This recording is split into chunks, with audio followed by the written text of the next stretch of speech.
Kimberly Taylor was the only maid willing to unlock room 407, a room no one had entered in 7 years. Behind its dusty windows, a single cream-colored envelope rested beside a curtain that had never been opened since the owner's wife died. Kimberly cleaned every corner without saying a word, then quietly left her own handwritten letter where the envelope had been. Hours later, hotel owner Richard Whitmore unfolded her note. By the second sentence, his hands were shaking. By the last, the room he had kept frozen in grief would never be the same again. Before we continue, I'd love to know where you're watching from and what your local time is. If stories about quiet courage and unexpected kindness speak to you, consider subscribing and joining us for more. Every weekday began at exactly 4:45 a.m. for Kimberly Taylor, long before the first hint of sunrise reached the narrow streets of Savannah, Georgia. Her alarm never needed a second ring. She would reach across the small bedside table, silence it with practiced fingers, and sit quietly for a few seconds before standing. Those few seconds had become a ritual. They belonged to no one else. They were the only moments in her day when the apartment was completely still, when she could hear nothing except the soft hum of the refrigerator and the distant whistle of freight trains crossing the river. She slipped into a faded blue cardigan and padded into the tiny kitchen without turning on the television. The apartment measured barely 700 square feet, but Kimberly kept every corner spotless. The cabinets were old. The paint around the windows had begun to peel, and the faucet leaked whenever it rained. Yet she treated the place with the same respect she gave every room she cleaned at work. The coffee maker clicked softly while she packed a lunch into a reusable container. 2 turkey sandwiches, apple slices sprinkled with lemon juice so they would not turn brown, a handful of pretzels, a chocolate chip cookie wrapped in wax paper. The cookie was never for herself. It was always for Emma. At exactly 5:05, she began making oatmeal on the stove. She stirred slowly, adding cinnamon because Emma loved the smell. While it simmered, Kimberly glanced toward the framed photograph sitting on the windowsill. A young woman smiled back. Lily Taylor, 24 years old forever. Her daughter's eyes carried the same warmth Emma now wore every day. Kimberly touched the corner of the frame. "Good morning, sweetheart," she whispered as naturally as if Lily could answer. She never asked why life had unfolded the way it had. Those questions had exhausted themselves years ago in hospital corridors and oncology waiting rooms. Instead, she greeted her daughter every morning, then continued with the work that still remained for the living. At 6 o'clock, small footsteps shuffled across the hallway. Emma appeared, rubbing her eyes, her curly hair pointing in every direction.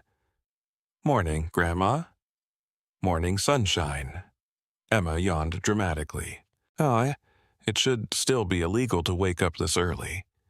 Kimberly laughed. "I'll write Congress after breakfast." Emma smiled despite herself. The girl carried Lily's smile, too. They ate together at the little kitchen table that wobbled unless someone folded a napkin beneath one leg. Emma talked about a science project involving butterflies. Kimberly listened carefully, asking questions that made the 12-year-old feel as though her school stories mattered as much as anything happening anywhere else. That was another habit Kimberly refused to lose. Listen first, fix later, if fixing was even possible. At 6:40, they left the apartment. Kimberly drove an aging silver Toyota Corolla with nearly 200,000 miles on the odometer. The heater worked only when it felt generous, and the driver's window made an odd rattling sound over railroad tracks, but the car started every morning. To Kimberly, that was enough. She dropped Emma at Jefferson Middle School nearly 45 minutes before classes began because the school library opened early. Emma liked reading before the hallways filled with noise. Before getting out, she leaned over the console. "You'll be late if you don't hurry." "I've never been late." "You've thought about being late." Kimberly pretended to gasp. "Impossible." Emma hugged her tightly. "Love you." "I love you more." "Nope, Nope. I checked. Kimberly laughed again. It amazed her how children could still argue playfully after carrying so much sadness. Emma climbed out carrying a backpack almost as large as she was, and Kimberly waited until the girl disappeared inside before driving toward Whitmore House. The hotel stood near Savannah's historic district, where towering oak trees stretched across old streets and Spanish moss swayed gently in the morning breeze. Tourists admired the elegant brick buildings and horse-drawn carriages, but few realized how much invisible work kept places like Whitmore House beautiful. Guests noticed polished floors. They rarely noticed who polished them. Whitmore House had stood for more than a century. Its white columns overlooked a quiet square filled with flowering magnolias. The lobby smelled faintly of cedarwood and fresh coffee every morning. Kimberly loved arriving before sunrise because she could watch the first golden light slip through the stained glass windows above the entrance. She believed every building woke up differently. Some woke with laughter. Some woke with silence. Whitmore House always woke with light. She entered through the employee's entrance carrying her cleaning cart checklist. Grace Morgan, the housekeeping manager, was already reviewing assignments. Grace had worked there almost 20 years. She spoke firmly, rarely smiled during work hours, and expected every bed corner folded perfectly. People often mistook her strictness for coldness. Kimberly knew better. Grace simply believed that caring looked like consistency. "Morning, Kimberly." "Morning, Grace. You beat me here again." "Barely." Grace handed over today's schedule. 4th floor, then conference suites. Kimberly nodded. "Got it." She tied her apron neatly before wheeling her cart towards the service elevator. There was something she always did before cleaning the first room of every shift. She opened the curtains. Not because hotel policy required it.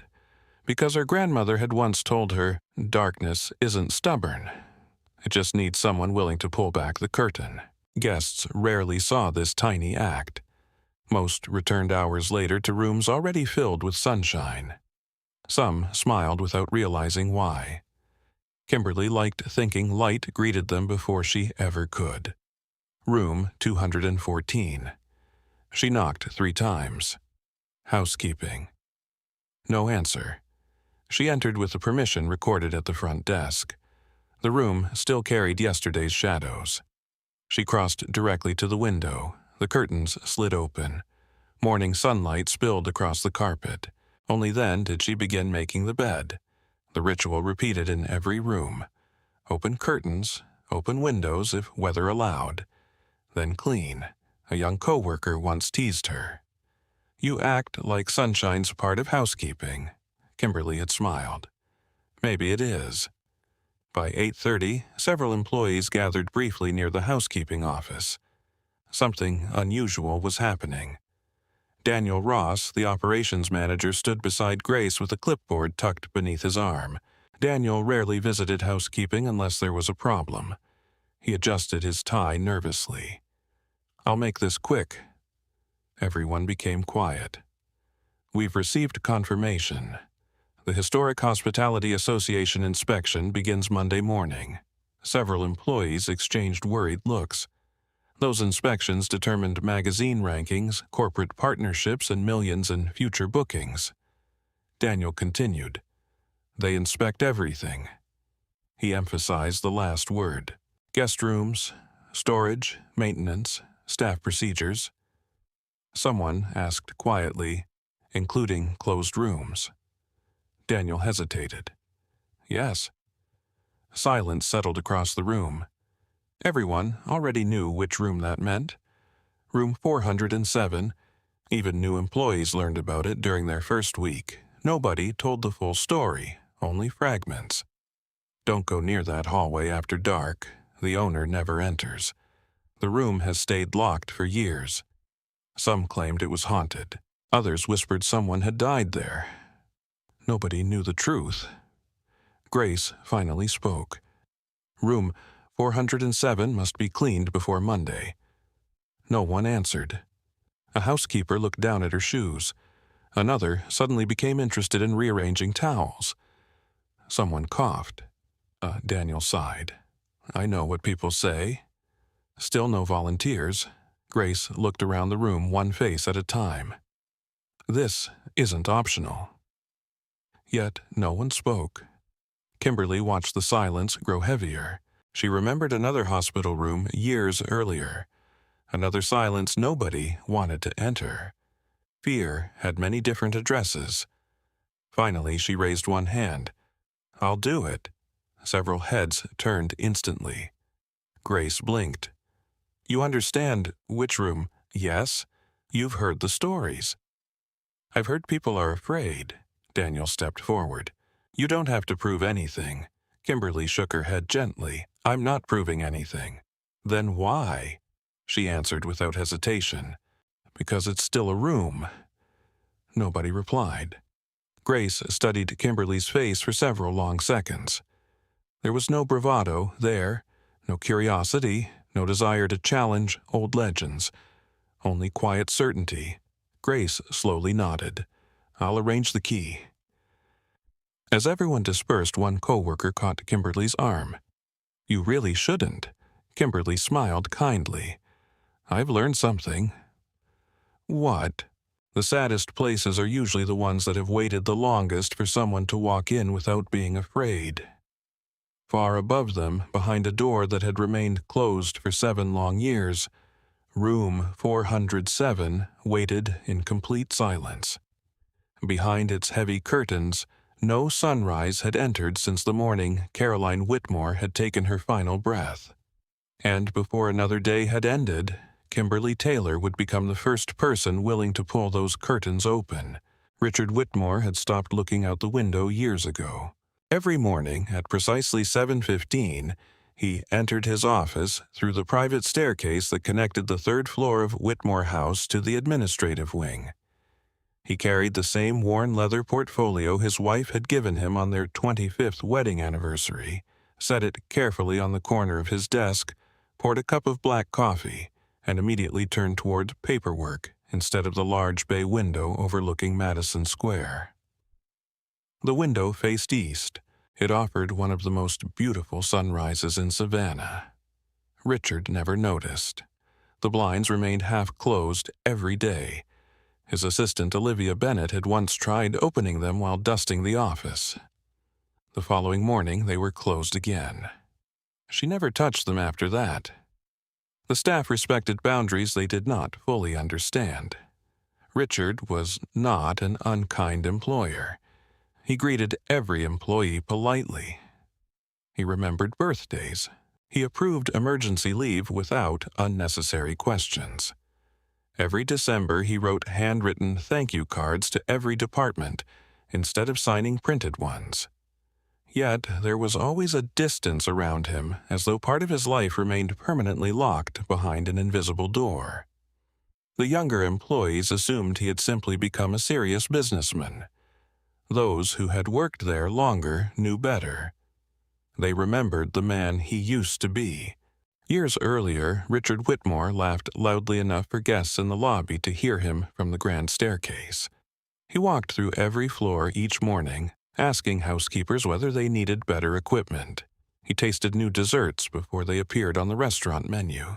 He carried guests' luggage when the bell staff became overwhelmed. Most importantly, he never walked through the hotel alone. Caroline was always beside him. She knew every employee by name. She remembered whose son had graduated high school, whose mother was recovering from surgery, whose husband had found a new job. Guests often assumed she managed the hotel. Richard used to smile and say, "She manages me. The hotel just benefits."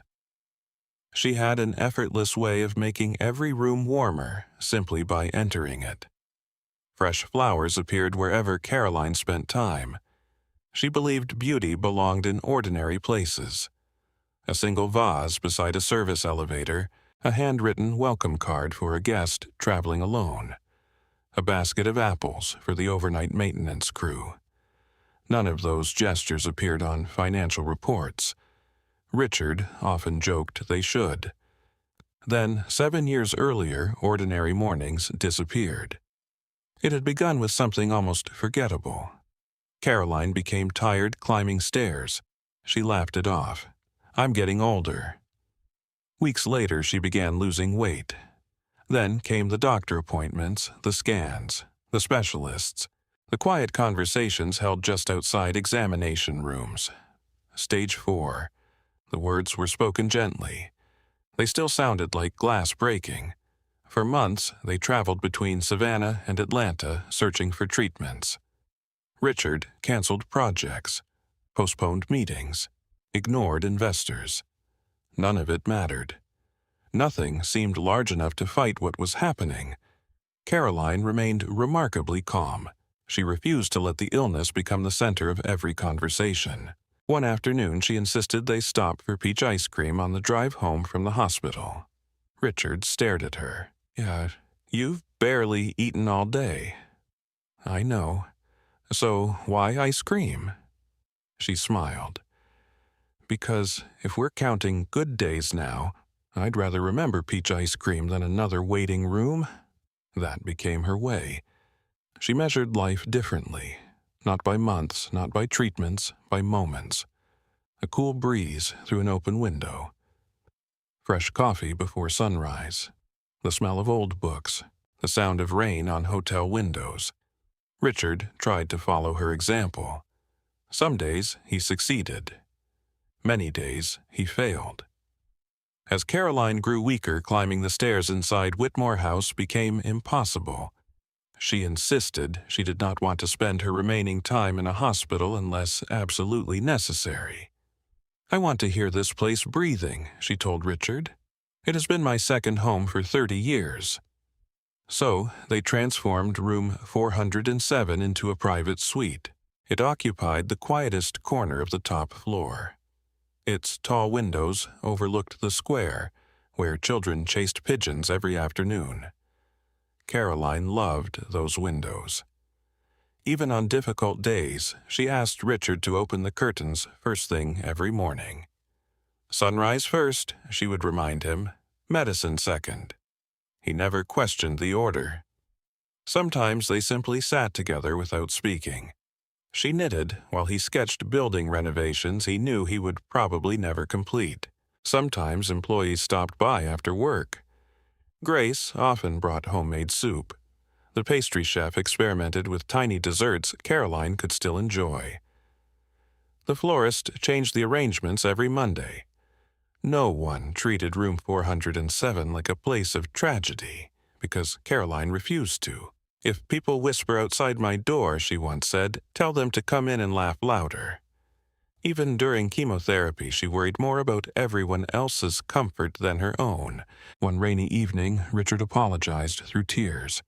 "I'm supposed to protect you." Caroline reached for his hand. "You did. I couldn't stop this. No. I failed." She looked directly into his eyes. "You loved me." He nodded. "I still do." "Then you've already succeeded." He wanted to believe her. He truly did. The final weeks arrived quietly. There was no dramatic announcement, only smaller walks, longer naps, fewer conversations. On her last morning, sunlight poured across the room exactly as it always had. Richard remembered adjusting the curtains before bringing her tea. She smiled weakly. "You remembered." "I always will." She looked toward the window for a long time. "If you're ever tempted to close these curtains forever," he squeezed her hand, "I won't. Promise me you'll let the morning in." He promised. He meant every word. She died peacefully before sunset. The funeral filled an old church with flowers and people whose lives she had quietly changed. Employees cried beside executives. Former guests drove across 3 states to attend. The mayor sent condolences. Letters arrived for months. Everyone believed time would eventually soften Richard's grief. Instead, grief slowly hardened. The morning after the funeral, he entered room 407 alone. Her book still rested beside the chair. Half-finished knitting remained folded inside a basket. A teacup sat beside the window. The curtains moved gently in the breeze. Richard walked toward them. Then he remembered his promise. But promises become difficult companions when heartbreak speaks louder. He pulled the curtains shut. The room darkened immediately.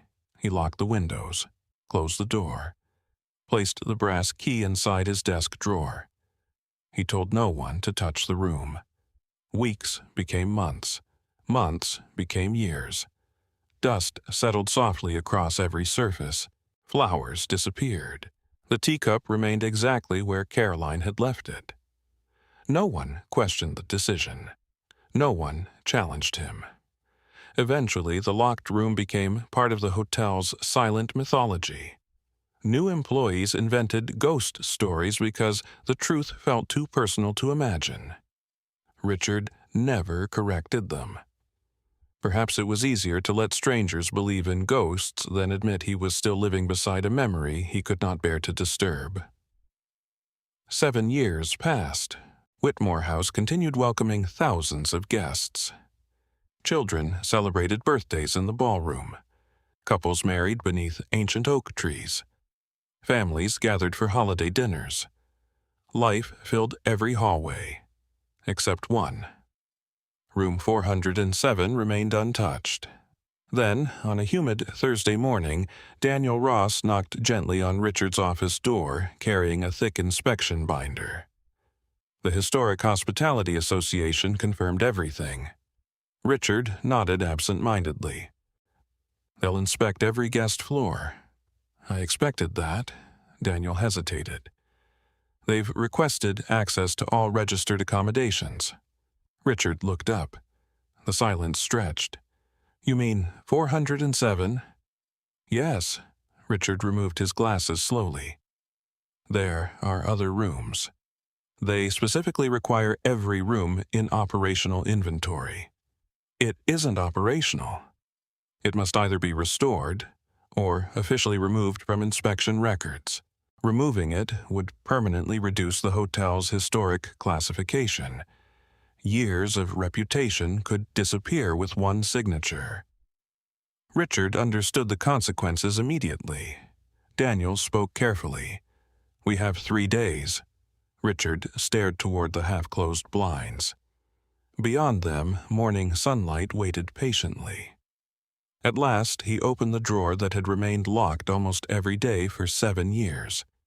Inside lay a single brass key. Its polished surface had dulled with time. He held it in his palm longer than necessary. Finally, with a voice barely louder than a whisper, he said the words he had avoided for years. "Have housekeeping prepare the room." Neither man realized that downstairs Grace Morgan had already found someone willing to accept the impossible assignment. A woman named Kimberly Taylor. A woman who believed every room deserved a sunrise. On Saturday morning, Kimberly Taylor stood alone outside room 407 with a housekeeping cart beside her and an old brass key resting quietly in her palm. The hallway felt different from every other floor in the hotel. Not colder, not darker, simply quieter. The usual sounds of Whitmore House seemed to stop several feet before reaching the closed door. No distant laughter drifted from the lobby. No vacuum cleaners hummed. Even the antique grandfather clock at the far end of the corridor seemed strangely subdued. Kimberly looked at the room number for several long seconds. 407. Just 4 numbers on polished brass. Nothing more. Yet an entire staff had learned to fear them. Grace had handed her the key downstairs with unusual hesitation. If anything makes you uncomfortable," she had said, "walk away." Kimberly had smiled gently. "I appreciate that. I mean it." "I know." Grace had reached for her arm before she left. "I don't think this room is dangerous." Kimberly waited. "I think grief is." Those words stayed with Kimberly as she slid the key into the lock. The mechanism resisted at first. It had not been turned in years. She applied a little more pressure. A heavy, metallic click echoed through the empty hallway. Then came another sound. The soft sigh of an old door separating itself from a frame it had almost forgotten. Kimberly pushed gently. The room opened only a few inches before stopping. The weather stripping had stiffened with age. She pushed once more. The door finally swung inward. A faint scent drifted toward her. It was not the smell she had expected. There was certainly dust, old wood, fabric that had rested untouched for years, but beneath all of that lingered something softer. Dried lavender, very faint, almost gone. Someone had once loved this room enough to fill it with flowers. Kimberly remained standing in the doorway. She had learned long ago that entering certain spaces too quickly could feel like interrupting someone else's conversation. Instead, she waited, as though asking permission. The room answered only with silence. She wheeled her cart inside. The first thing she noticed was the light, or rather the lack of it. Heavy ivory curtains covered every inch of the tall windows overlooking Madison Square. Not even a narrow line of sunlight escaped around the edges. Without daylight, the room existed in an endless late afternoon. The furniture appeared softened beneath layers of dust. A reading chair faced the hidden window. A knitted blanket rested neatly across one arm. A small bookshelf stood beside the fireplace. Nothing had fallen over. Nothing had been vandalized. Nothing suggested violence. It simply looked as though someone had expected to return after dinner. Kimberly closed the door quietly behind her. She never turned on the overhead lights immediately. Instead, she allowed her eyes to adjust. Slowly, details emerged from the shadows. A porcelain teacup rested on a coaster beside the chair.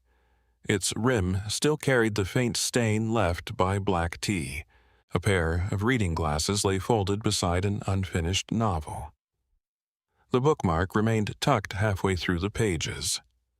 On the dresser stood framed photographs. One showed Richard Whitmore laughing beside a woman with bright eyes and silver earrings. Another captured employees gathered around a Christmas tree in the hotel lobby years earlier. The smiling woman appeared again. She must have been Caroline. Kimberly picked up none of the frames. She simply looked. Photographs deserved to remain where memories had placed them until there was a reason to move them. Near the fireplace sat a wicker basket. Inside rested 2 balls of pale blue yarn connected to half-finished knitting needles. Kimberly leaned closer. The stitches ended abruptly. The final row remained unfinished forever. She swallowed quietly. There were few things sadder than unfinished work left by loving hands. She began exactly where she always did, not with dust, not with furniture, with the windows. She rolled her cleaning cart slowly across the hardwood floor. Each wheel sounded unusually loud inside the silent room. Standing before the curtains, she rested one hand lightly against the thick fabric. Years of dust had settled into the folds. She imagined someone closing them only once, never expecting they would remain shut for 7 years. Her fingers stopped. Grace's warning returned. Grief is dangerous. Kimberly looked over her shoulder. The room remained still. Then another memory surfaced. Lily's hospital room. After the funeral, Kimberly had refused to open her daughter's bedroom for nearly 5 months. Emma had been only 7. One afternoon, the little girl stood outside the closed bedroom carrying a drawing. "Grandma?" "Yes." "Is Mommy mad?" Kimberly had stared in confusion. Why would she be? Because we never let the sunshine visit her room anymore.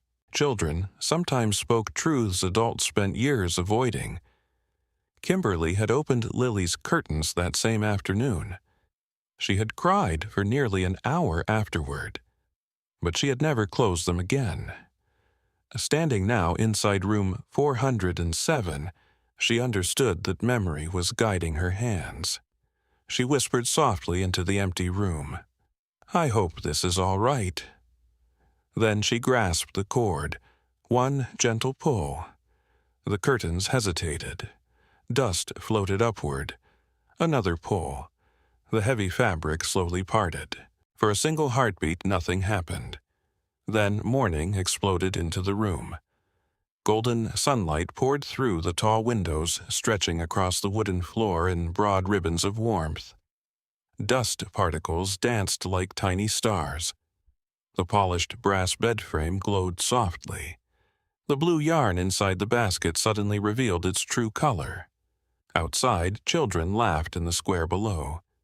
Birdsong drifted through the old glass. The room inhaled. Or perhaps Kimberly imagined it. She stood motionless. The difference was astonishing. Nothing had changed.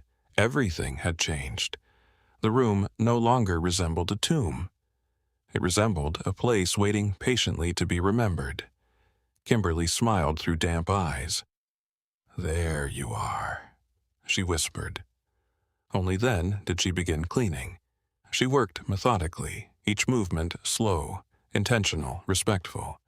She dusted the bookshelf one volume at a time. Instead of removing all the books together, she lifted each carefully wiped beneath it, then returned it to exactly the same place. She polished the picture frames without erasing the fingerprints that time had left inside the glass. She cleaned around the knitting basket before finally lifting it. The yarn remained impossibly soft despite the years. Near the bedside table she discovered an old wind-up clock.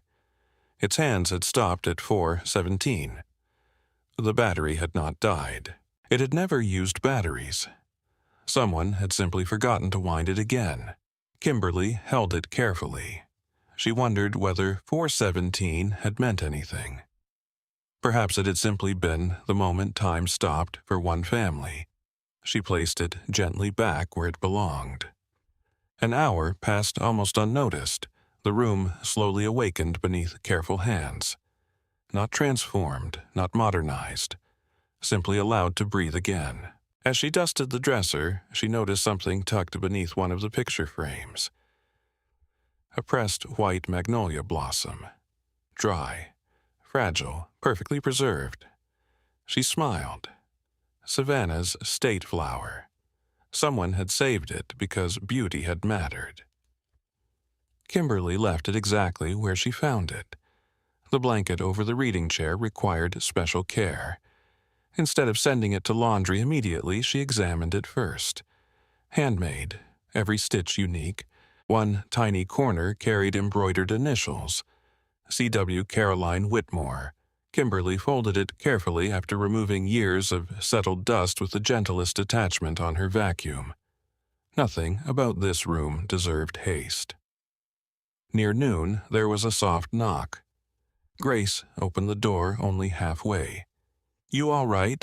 Kimberly turned. "I'm fine." Grace looked beyond her. For the first time in years, sunlight flooded the room. She froze. "You opened the curtains." Kimberly nodded. "I did." Grace did not answer immediately.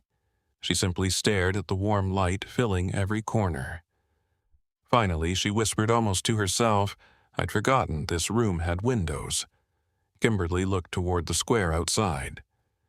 "They're beautiful," Grace swallowed. "I should probably tell Mr. Whitmore." Kimberly lowered the dust cloth in her hands. "If you need to," Grace nodded slowly. "I do."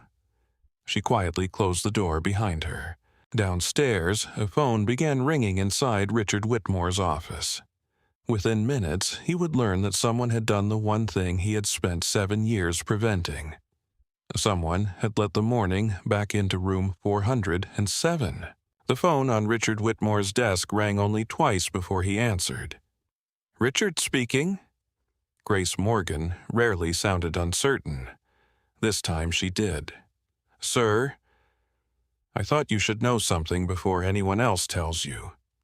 Richard leaned back in his chair, sensing the careful tone in her voice. "Go ahead. The cleaning has started." He nodded, even though she could not see him. "I expected that." There was a pause. "The curtains are open." Silence answered her, not the ordinary silence of a disconnected call, the kind that carried weight. Grace continued softly, "I wanted you to hear it from me." Richard's grip tightened around the receiver. "I see. I can ask her to close them." Another pause. "No." The word came out almost automatically. Then, after several long seconds, he added, "Finish the room." Grace waited as though expecting more. None came. When the call ended, Richard remained seated without moving. His coffee had already gone cold. He stared toward the half-closed blinds in his own office. Morning sunlight slipped through the narrow opening, drawing a thin golden line across the wooden floor. For 7 years, he had avoided looking directly at the sunlight entering a room. Now, despite himself, he imagined room 407 filled with the brightness Caroline had loved so much. He immediately pushed the thought away. Instead, he opened another file. A proposal for restoring the ballroom ceiling. He read the first paragraph 3 times without understanding a single sentence. His mind refused to stay in the present. Upstairs, Kimberly had reached the small writing desk beside the window. Unlike the rest of the furniture, the desk showed signs of frequent use. Its leather writing surface was worn smooth. A fountain pen rested neatly inside a wooden tray. Next to it stood a ceramic mug holding several sharpened pencils. Everything had been arranged with quiet intention. Kimberly dusted each item carefully. When she lifted the pen tray, she noticed a slim notebook tucked beneath it. The cover was wrapped in faded green linen. No title, no lock, only the initials CW pressed into the corner with gold lettering. She hesitated. Housekeepers were trained to respect guests' privacy. Reading personal journals crossed a line she had never crossed. She placed the notebook back exactly where she had found it. Then she noticed something sticking halfway out from between its pages. A folded grocery receipt, probably being used as a bookmark. It had slipped free when she'd moved the book. So she bent down to return it.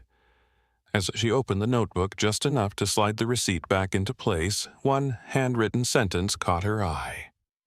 Not because she wanted to read it, because it was impossible not to. "If tomorrow comes, open the curtains before you open your fears." Kimberly froze. The sentence occupied the top of an otherwise blank page. There were no private confessions surrounding it. No diary entry. Just those 12 words. She closed the notebook immediately. Her eyes drifted toward the sunlight now filling the room. "So it was you," she whispered. Caroline herself had loved opening the curtains. Kimberly smiled sadly. "I thought so." She continued working. The room slowly revealed tiny pieces of the woman who had once lived there. Inside one drawer, she found several neatly folded linen napkins embroidered by hand. Another drawer contained postcards from Charleston, Boston, Seattle, and Napa Valley. Many had never been mailed. Perhaps they had been souvenirs from happier years. Near the closet, she discovered a pair of walking shoes. Their soles were barely worn. The shoelaces remained tied. She imagined Caroline planning to use them again after treatment. Hope often hid inside ordinary objects. A pair of shoes, an unfinished sweater, a bookmarked novel. What? People rarely prepared for endings. They prepared for tomorrow. Kimberly dusted the closet shelves before kneeling to wipe the baseboards. As she worked, she found herself speaking quietly into the room. Not because she believed anyone could hear, because silence sometimes became easier to carry when shared with words. "You must have loved mornings." She wiped another section of wood. "My daughter did too." She smiled faintly.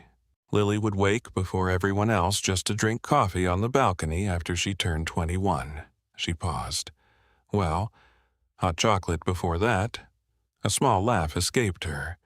She had not spoken Lily's name aloud at work in months. The room somehow invited honesty. After finishing one wall, Kimberly stood and stretched her back. Her eyes wandered toward the bookshelf again. This time she noticed something she had overlooked. Several recipe cards rested between two cookbooks. Their edges had yellowed slightly with age. The first card read Sunday Peach Cobbler. The second, Chicken and Wild Rice Soup. The third simply said Emma's favorite lemon bread. Kimberly frowned. Emma, her granddaughter, had not even been born when Caroline died. Then she looked closer. The handwriting beneath the title explained everything. Recipe from Emma Louise Patterson. Church fundraiser spring 2011. She smiled. Another Emma. The coincidence warmed her unexpectedly. She placed every card exactly where it belonged. At noon, she took her lunch break inside the employee cafeteria. Several co-workers immediately surrounded her. You actually went inside. What was it like? Did anything happen? Kimberly unwrapped her sandwich. It was a room. One employee looked disappointed. No strange noises. No. Cold spots. No. A ghost. Kimberly smiled kindly. I think people confuse grief with ghosts. The table became quiet. Another housekeeper asked softly, "Was it sad?" Kimberly thought for a moment. No, it was lonely. The distinction lingered with everyone. Loneliness could be helped. Sadness deserved company. Ghost stories required only distance. That afternoon she returned upstairs carrying fresh microfiber cloths. As she entered room 407 again, sunlight had shifted across the hardwood floor. The room looked different already. Alive. She opened the window a few inches. Warm summer air drifted inside, carrying the scent of magnolia blossoms from the square below. Fresh air replaced years of stillness. The curtains moved gently. She imagined Caroline smiling at the sight. While polishing the bedside table, Kimberly noticed another folded sheet of paper tucked beneath a porcelain lamp. This time, it was not hidden. It appeared intentionally placed. The paper contained only a list. Things worth waking up for morning light. Fresh bread, rain, Richard laughing downstairs. The smell of clean sheets, letters from friends, bluebirds, second chances. Kimberly read the words only because they faced upward in plain sight. A list. Nothing private, nothing secret, just gratitude. She folded the paper carefully and returned it beneath the lamp. Her throat tightened. People remembered dramatic moments after someone died. The final conversation, the diagnosis, the funeral. But this list reminded her that lives were truly built from smaller things. Clean sheets, fresh bread, laughter. She understood why Richard had never managed to return. Every corner held another heartbeat. Around 3 o'clock, Daniel Ross stopped outside the doorway. He looked surprised. "I've never seen this room." Kimberly stepped aside. "It's beautiful." Daniel entered cautiously. His polished shoes echoed against the wooden floor. He looked around in disbelief. "I expected—" "What?" "I don't know. Something frightening." He nodded sheepishly. Instead, he found a peaceful room bathed in afternoon light. "I can't believe we've left it closed this long." Kimberly continued polishing the dresser. Sometimes people don't close rooms. They close pain. Daniel looked toward the window. "You think that's what happened?" "I think someone loved someone very much." Daniel remained quiet. He suddenly noticed the photograph of Richard and Caroline smiling together. Everything made sense. Without another word, he quietly left. Late that afternoon, Kimberly vacuumed the final corner beneath the reading chair. The room was nearly finished. Only one task remained, cleaning the writing desk itself.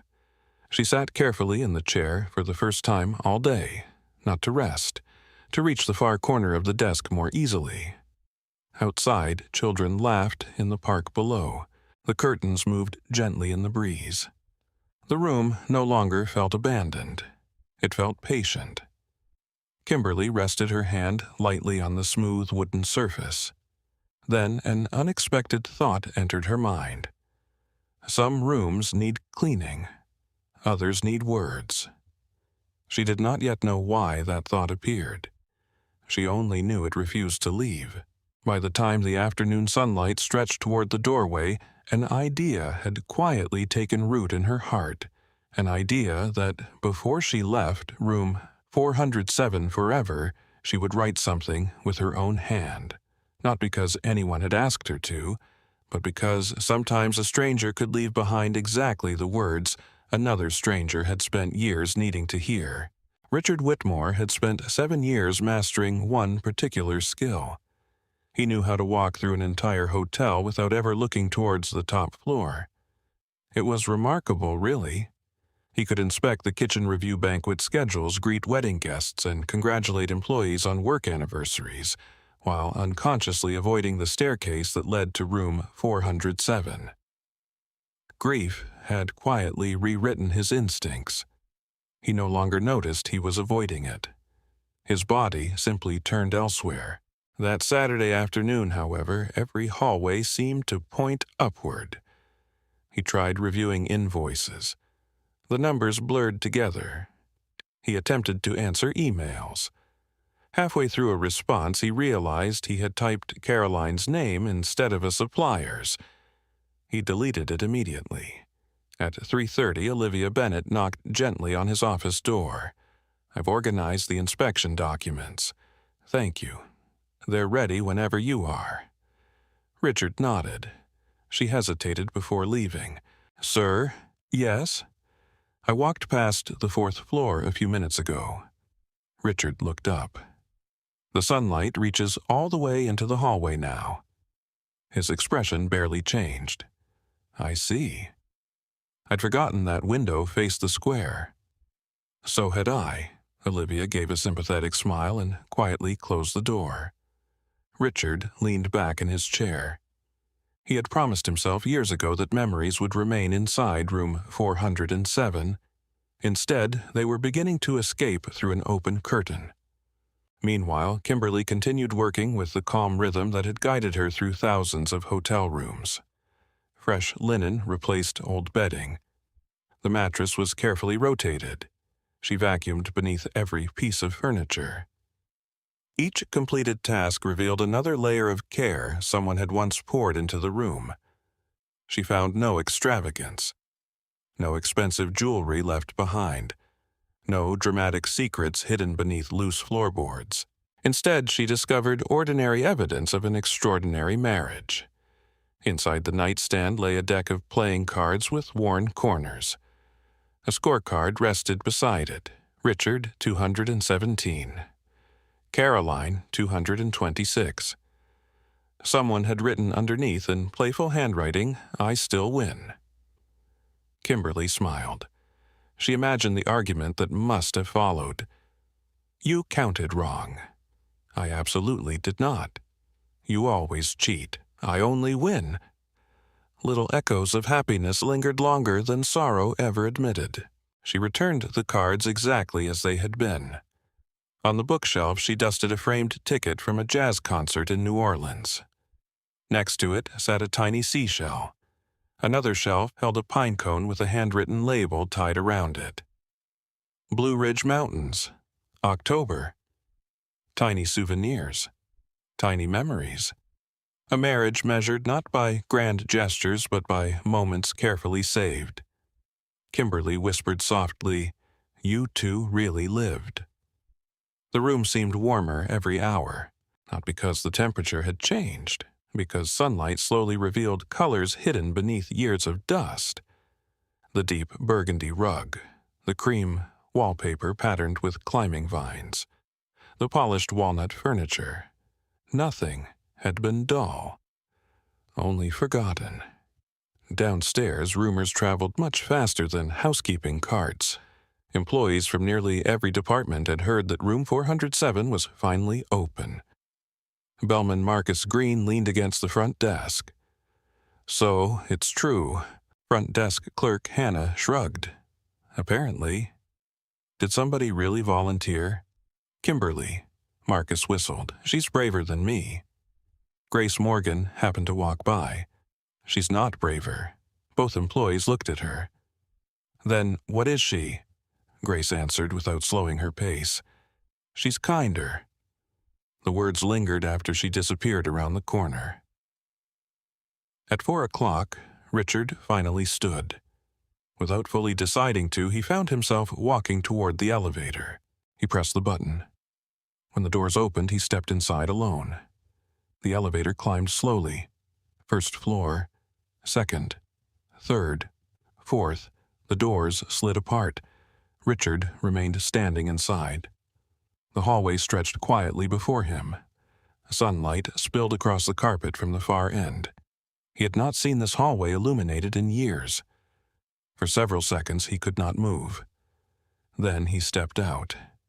Each footstep sounded louder than he remembered. Room 407 waited at the end of the corridor. The door stood partially open. Voices drifted faintly from inside. Grace was speaking.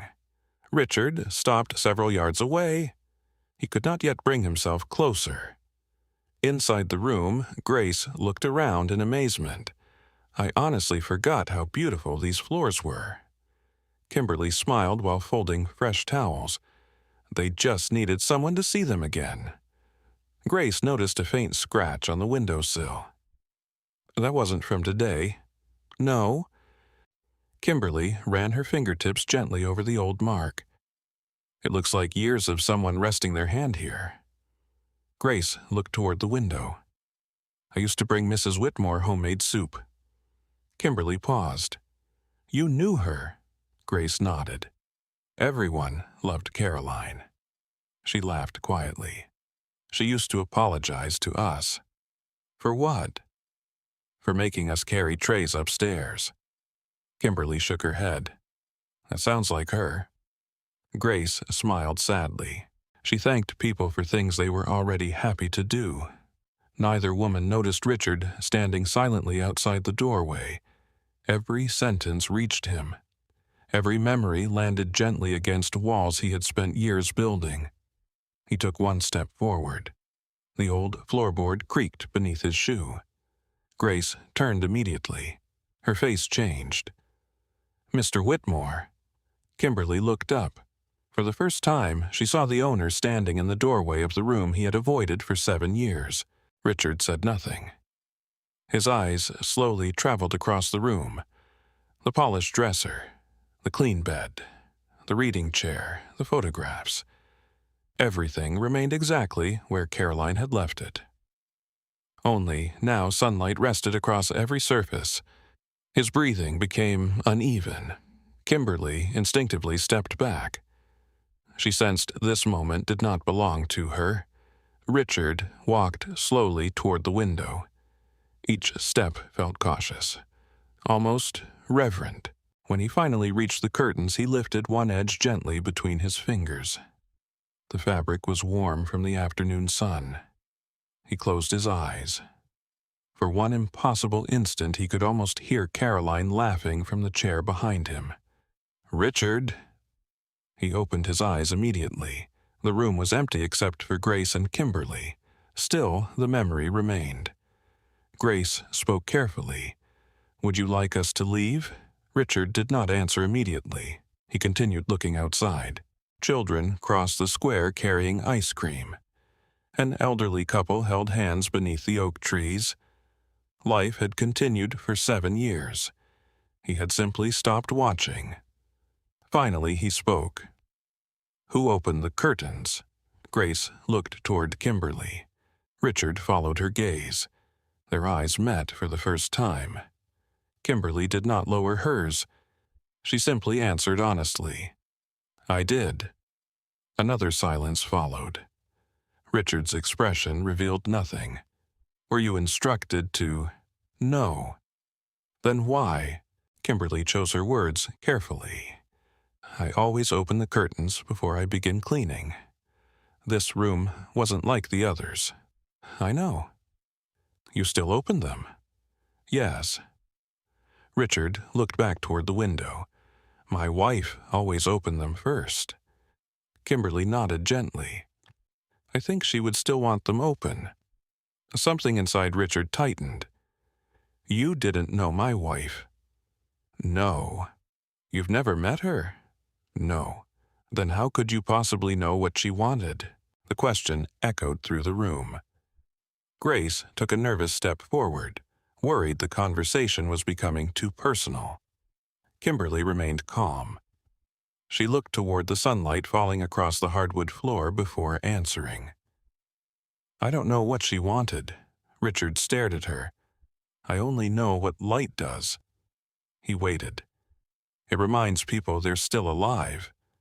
The room became perfectly still. Kimberly continued softly. My daughter spent months in a hospital room. Grace lowered her eyes.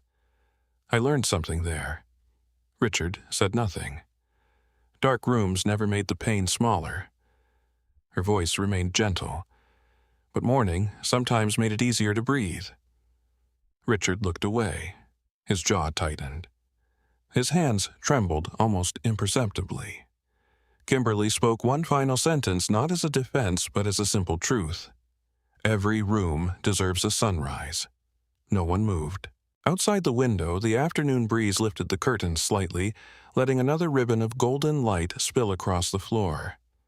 Richard stood motionless, staring at the brightness Caroline had once loved. For a brief moment, anger rose inside him. Not because Kimberly had disobeyed him, because she had done something he had promised his wife he would never stop doing. Something he himself had abandoned. Without another word, Richard turned toward the door. Grace instinctively stepped aside. He paused only long enough to speak in a voice so quiet it was almost lost beneath the rustling curtains. Finish the room. Then he walked away, leaving Kimberly standing in the sunlight, unaware that the first crack had finally appeared in the wall of grief Richard Whitmore had spent 7 long years building. The room felt strangely different after Richard Whitmore walked away. Nothing inside it had changed.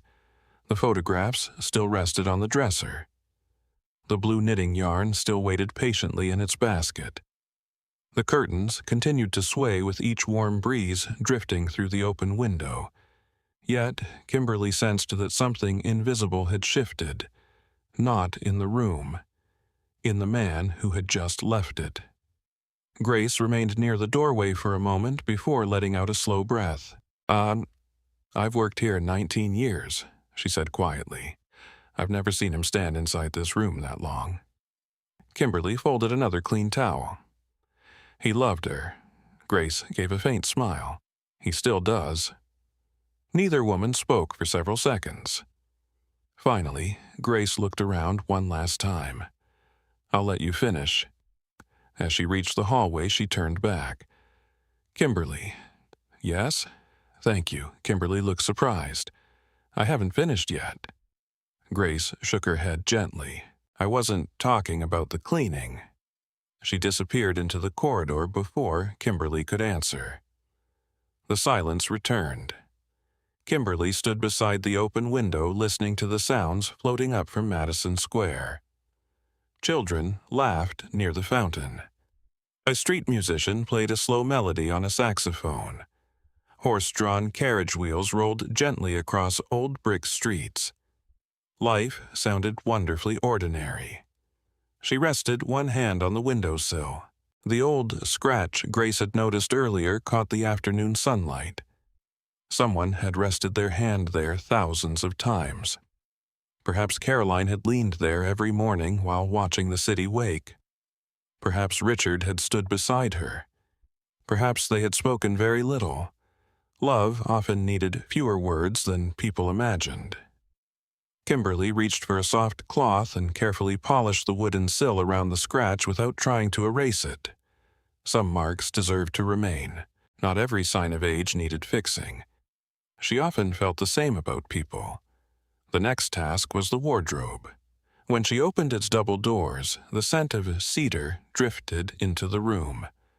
Several dresses still hung neatly inside protective garment bags. A navy blue coat, a cream-colored cardigan, a pale green scarf folded carefully over a hanger. Everything remained exactly as Caroline had left it. Kimberly never removed clothing unless it needed laundering. Instead, she gently dusted the wooden rod, wiped each hanger, and brushed away the fine layer of dust that had settled over the garment bags. As she worked, she noticed a small lavender sachet tucked into one corner. The fabric had faded with time. She picked it up carefully. The dried flowers inside had almost lost their fragrance, yet a faint sweetness still lingered. She smiled. So that's where the lavender came from. She returned it to its place. The closet was not preserving expensive clothing. It was preserving ordinary mornings. A favorite sweater, a scarf worn every winter, shoes waiting for another walk. Hope had quietly remained hanging inside those doors. Kimberly closed the wardrobe softly. She moved to the dresser drawers. Inside the top drawer lay neatly folded handkerchiefs. Each one had been ironed with remarkable care. Beside them rested a small jewelry box. Kimberly opened it only to dust beneath. Inside were simple pieces. A silver bracelet, pearl earrings, a wedding band. No extravagant diamonds. No glittering gemstones. Only jewelry, clearly worn, often rather than admired occasionally. She closed the lid immediately. Her grandmother used to say, "The things people use every day tell the truth about their lives." Looking around room 407, Kimberly believed that more than ever. Nothing here had been arranged to impress visitors. Everything reflected two people who had built a quiet life together. The telephone on the bedside table suddenly rang. Kimberly jumped slightly. She stared at it in surprise. After 7 years, she had forgotten the room still belonged to the hotel's internal phone system. It rang twice more before stopping. She waited. A few seconds later, her own work radio crackled. "Housekeeping." Kimberly picked it up. "This is Kimberly," Grace's voice answered. "Sorry about that. Maintenance accidentally tested every room line." Kimberly laughed softly. "I thought someone from 7 years ago was calling." Grace chuckled. "If they are, tell them checkout time passed a long time ago." The small joke eased the heaviness that had filled the afternoon. After the call ended, Kimberly noticed herself smiling. Even grief appreciated laughter when it arrived gently. By 5 o'clock, the room looked almost complete. Fresh linens covered the bed. The polished wood reflected warm evening light. The windows gleamed. Only one task remained unfinished: the glass itself. Kimberly carried a bucket of clean water toward the windows. Standing on a short step stool, she sprayed the upper panes before wiping them with smooth, practiced movements. Outside, Savannah stretched beautifully beneath the late afternoon sky. Tourists wandered beneath ancient oak trees. Couples carried shopping bags. A little girl chased pigeons until her father lifted her into the air. Kimberly watched them only briefly. Then she returned to work. As the final streak disappeared from the glass, something remarkable happened. The room suddenly reflected itself. For the first time all day, the clean window became almost invisible. Sunlight entered freely. Nothing stood between inside and outside. Kimberly stepped down from the stool. "There." The word escaped almost as a sigh. She slowly turned in a circle. Every object remained exactly where it belonged. The room no longer felt abandoned. It felt ready. Not ready for tourists, ready for someone to come home. At nearly the same moment, Richard stood alone inside the hotel's archives in the basement. Few employees ever visited this room. Shelves filled with old guest registers, architectural drawings, photographs, and newspaper clippings stretched from floor to ceiling. Richard searched quietly through a cabinet marked Whitmore family. He stopped at a worn leather photo album. He had not opened it in years. Dust covered the spine. He carried it to a small table beneath a reading lamp. The first photograph showed Whitmore House before its renovation. The second showed Richard and Caroline painting guest rooms together in blue jeans long before they could afford contractors. Another photograph captured Caroline standing beside room 407's open windows. Her hair blew wildly across her face. She was laughing so hard the picture had blurred slightly. On the back, she had written in black ink, "Never forget to let the morning in." Richard closed the album immediately. His chest tightened. He remembered that morning perfectly. The curtains had become tangled during a storm. He had complained about fixing them. Caroline had laughed and insisted every room deserved its sunrise. The exact phrase, "Every room deserves a sunrise." He stared into the empty archive. How could Kimberly have spoken almost the same words? Coincidence? Or was kindness simply capable of reaching the same truth, no matter who discovered it? He did not know. For the first time in years, he wondered whether he had mistaken preserving Caroline's memory for preserving his own pain. The thought frightened him, because if it were true, then he had spent 7 years protecting the wrong thing. Back upstairs, Kimberly packed away her cleaning supplies. The room was finally finished. She paused before switching off the bedside lamp she had used while cleaning beneath the furniture. Instead of turning it off immediately, she looked around once more. The silence no longer felt lonely. It felt peaceful. She reached into her apron pocket and found a small notebook she always carried for work reminders. Without fully understanding why she tore out one blank sheet, she looked toward the writing desk, toward the fountain pen resting exactly where Caroline had left it. Kimberly hesitated. Not today, not yet. The words forming inside her heart deserved more care than a hurried note written at the end of a shift. She folded the blank paper and slipped it back into her pocket. Tomorrow, before she returned to the quay, she would come back for one final visit. And when she did, she would leave behind something far more lasting than polished furniture or spotless windows. She would leave words. Words that neither she nor Richard Whitmore yet realized had been waiting 7 years to be written. Sunday arrived more quietly than most mornings. Whitmore House welcomed fewer business travelers on Sundays. Instead, families lingered over breakfast, couples wandered through Savannah's historic streets, and guests often checked out a little later than usual. The pace slowed just enough for employees to breathe between responsibilities. Kimberly Taylor appreciated Sundays.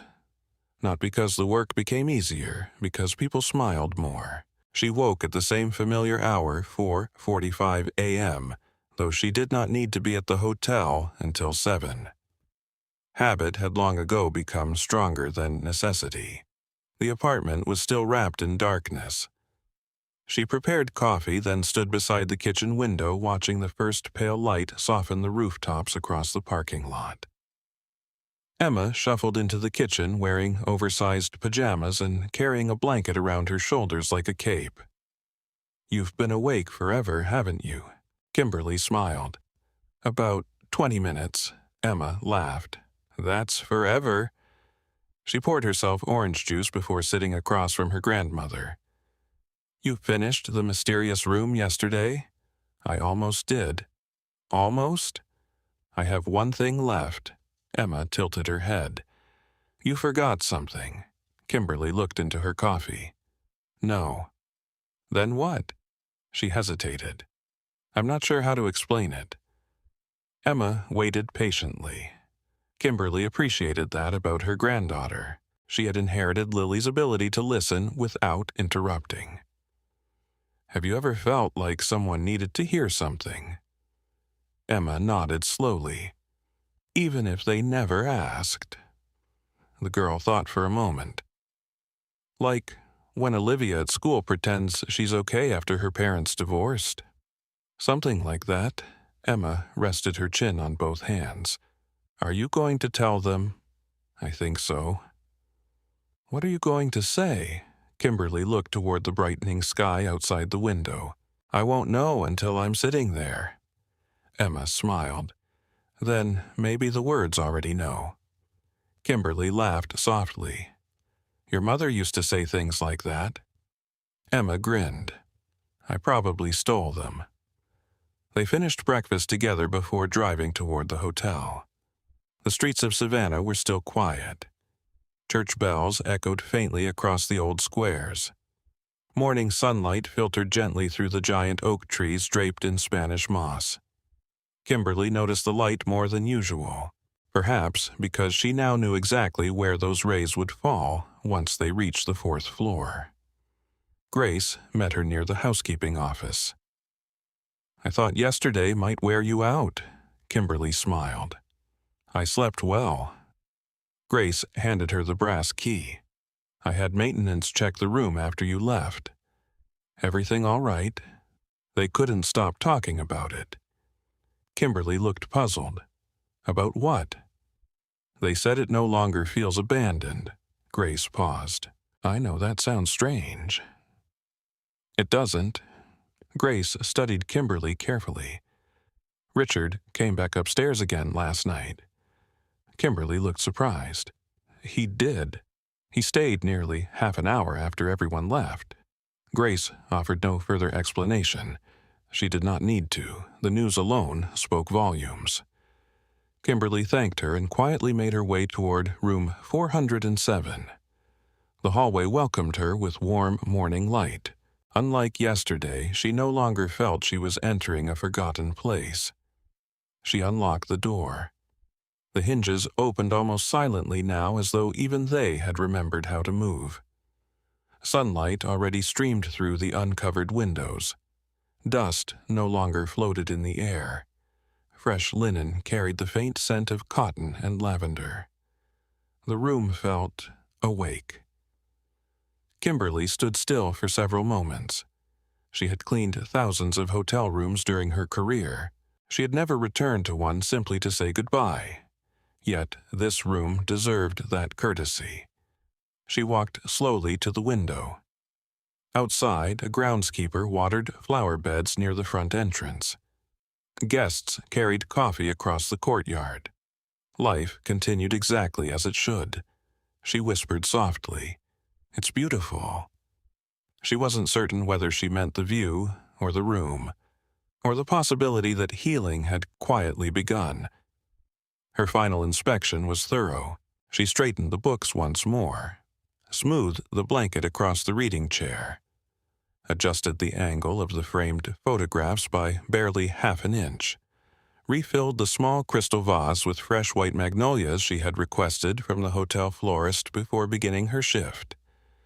She paid for them herself. Nobody needed to know.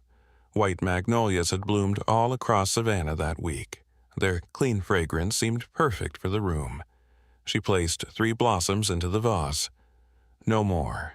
Enough to suggest life. Not enough to overwhelm memory. Next, she wound the old bedside clock.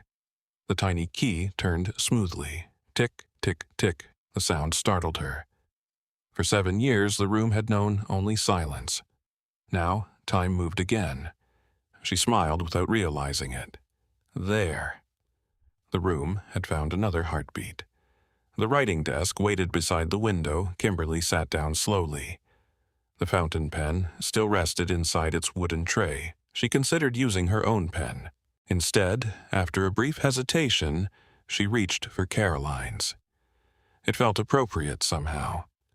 Not as an intrusion. As a conversation continuing across years. She unfolded a sheet of cream stationery bearing the hotel's elegant crest. For several minutes she wrote nothing. The blank page intimidated her. What right did she have to leave words inside another family's grief? She nearly stood up, then her eyes drifted toward the sunlight crossing the floor, toward the open curtains, toward the photograph of Richard and Caroline smiling together. She lowered the pen. The first sentence came quietly. not from careful planning. From memory. She wrote slowly, pausing often, not because she searched for beautiful language, because every sentence needed to be honest. She did not mention money. She did not describe hardship in detail. She did not ask for anything. She simply spoke as one human being to another. She wrote about opening Lily's bedroom months after her funeral.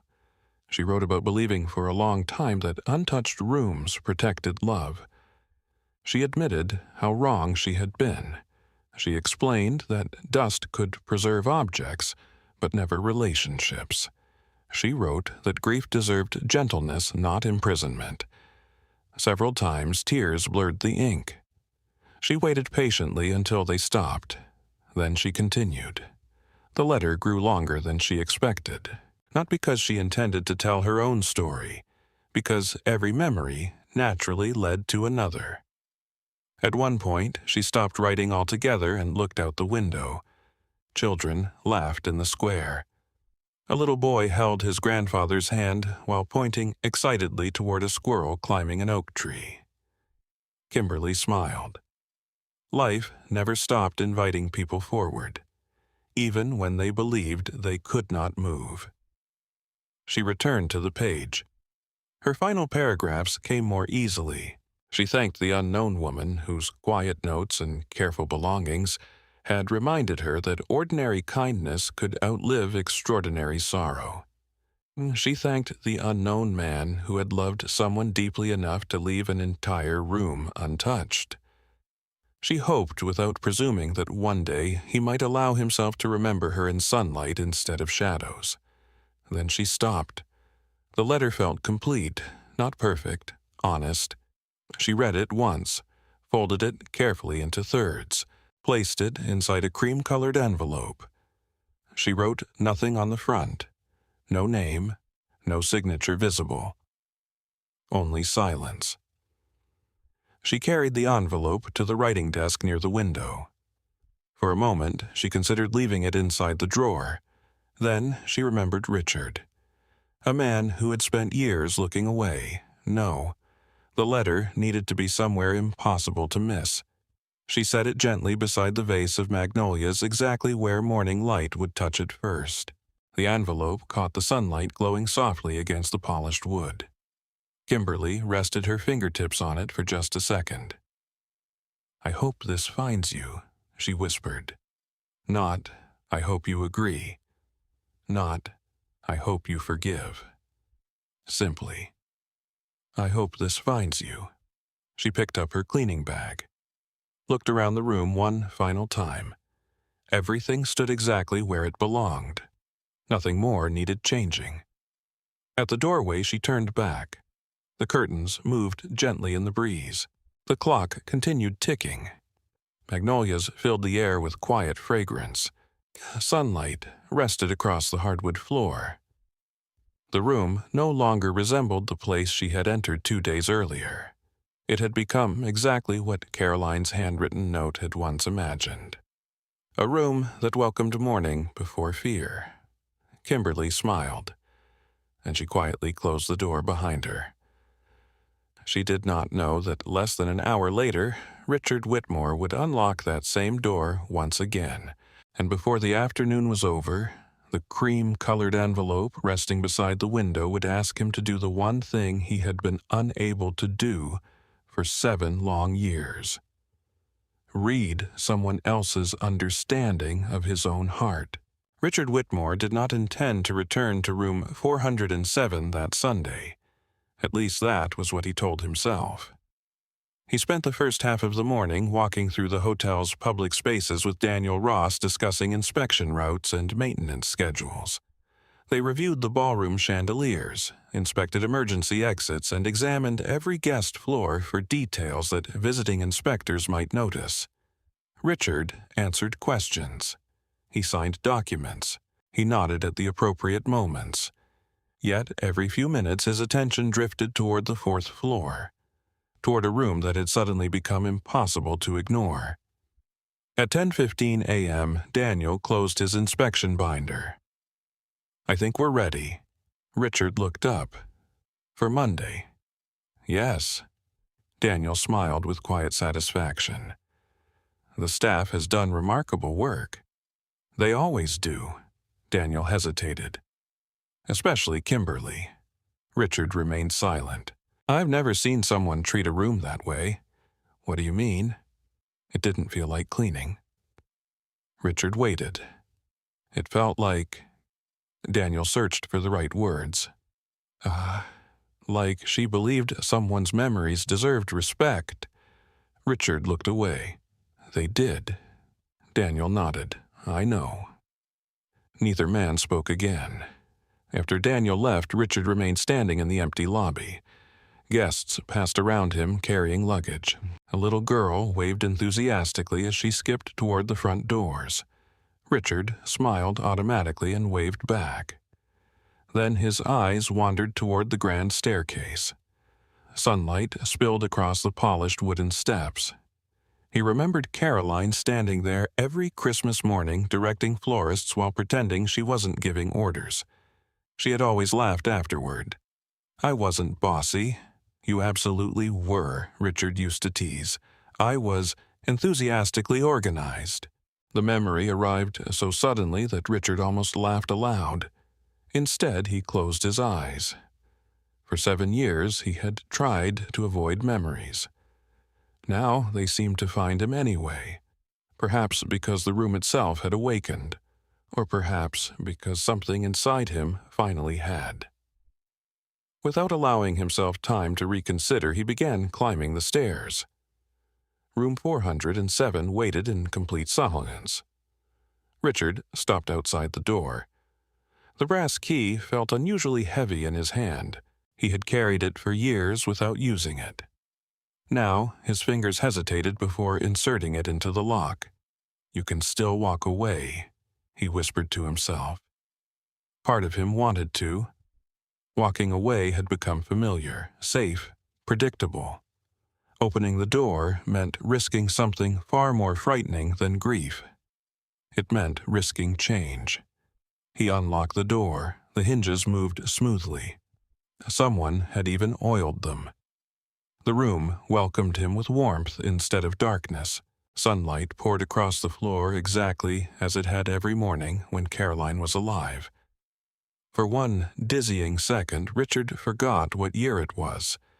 His eyes instinctively searched toward the reading chair. Empty, of course. Still, he could almost picture her sitting there with a novel balanced across her knees. He entered slowly. Each familiar object greeted him like an old friend he had abandoned without explanation. The knitted blanket, the photographs, the bookshelf, the wicker basket. Nothing had been rearranged, nothing had been modernized. Kimberly had somehow cleaned every surface without disturbing the soul of the room. Richard reached toward the blanket. His fingertips brushed the soft yarn. I remember this.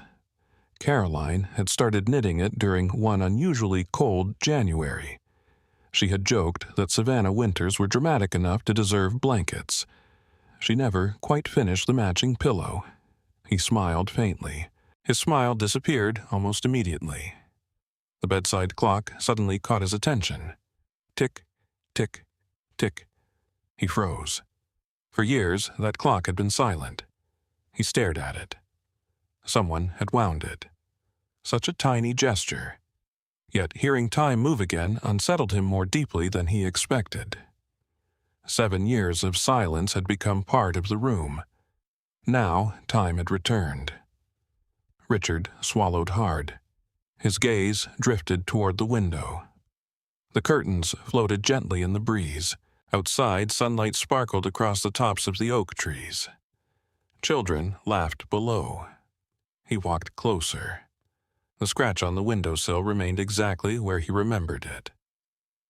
Caroline used to rest her wedding ring against that spot every morning while watering flowers. She always forgot to put it back on until breakfast. I'll lose it one day, she used to say. You won't. How do you know? Because you'll ask me where it is. And you'll know. I always know. You sound terribly confident. I married you. Practice helps." Richard laughed quietly at the memory. The sound surprised him. It had been a long time since laughter had entered this room. He rested one hand on the windowsill. Warm. Sunlight had heated the wood. He closed his eyes. Oh, the warmth felt painfully familiar. Then something beside the vase caught his attention. A cream-colored envelope. He frowned. It had not been there 7 years ago. He picked it up carefully. No name, no address, nothing written on the outside. His heartbeat quickened. He immediately knew who had left it. Kimberly. He considered placing it back unopened. What could a stranger possibly understand about this room? About Caroline? About promises broken by grief? He turned the envelope over once, twice. The paper felt ordinary. Nothing about it suggested importance, and yet his fingers refused to let go. Slowly, almost reluctantly, he broke the seal. Inside rested several neatly folded pages written in careful blue ink. He unfolded the first sheet. For a long moment he only stared. Then his eyes found the opening sentence. To the person who has been loving someone through silence. Richard stopped breathing. Not because the sentence answered anything, because it understood something. He read the next line. I don't know your name. I don't know hers. I only know this room still remembers both of you. His vision blurred unexpectedly. He lowered the paper. The room around him faded. He looked toward the reading chair, toward the sunlight, toward the photographs, then back to the letter. His hands had begun trembling. Not violently, just enough that the pages rustled softly. He continued reading. I almost didn't open the curtains, not because I was afraid of this room, but because I was afraid they had become part of someone's promise. Richard's throat tightened. Exactly. That had been it. Not merely grief, a promise. He had promised Caroline he would always let the morning in. Then, after losing her, he had done the opposite. He read on. Years ago, after my daughter died, I believed I had to leave her bedroom untouched forever. I thought dust meant loyalty. I thought silence meant love. I thought pain was the price of remembering. Richard lowered the pages again. His breathing grew uneven. How could someone he barely knew describe thoughts he had never spoken aloud? Outside church bells echoed faintly across Savannah. Inside room 407 only the clock answered them. Tick, tick, tick. Richard lifted the letter once more. His eyes moved to the next paragraph. One sentence waited near the center of the page. Simple, unadorned, almost painfully gentle. Keeping a room exactly the same does not keep a person from leaving twice. It only keeps the living from returning. The words struck him harder than any accusation ever could. No blame, no judgment. Only truth. His knees suddenly felt weak. He sat slowly in Caroline's reading chair, the letter still open in trembling hands. For the first time since the day of her funeral, Richard Whitmore did not try to stop the tears.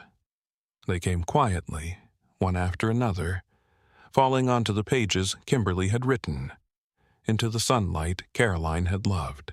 And the room that had waited 7 long years finally witnessed the grief its owner had never allowed himself to feel. Richard Whitmore did not notice how much time had passed. The sunlight that had reached the center of the room when he first sat down had slowly shifted across the hardwood floor, climbing the leg of Caroline's favorite reading chair before resting against the bookshelf beside the fireplace. The only sounds inside room 407 were the steady ticking of the restored clock and the occasional rustle of paper as Richard carefully turned another page of Kimberly's letter. His tears had finally slowed. Not because the pain had lessened, because the letter seemed to be holding some of that weight for him. He took a slow breath and continued reading. I don't know whether you believe strangers should leave words behind. Perhaps this letter will feel like an intrusion. If it does, I hope you'll forgive me. Some rooms ask to be cleaned. Others ask to be understood. This room asked me to listen before I touched anything. Richard lowered the page for a moment. He looked around once more. She had listened. That explained everything. Nothing felt rearranged. Nothing felt disturbed. The room still belonged to Caroline. It simply no longer belonged to grief alone. He continued. The next paragraph began with a story. When my daughter Lily became sick, people brought flowers, casseroles, cards, and prayers. They were kind. I will always be grateful. But after the funeral, everyone slowly returned to their own lives. That wasn't wrong. Life must keep moving.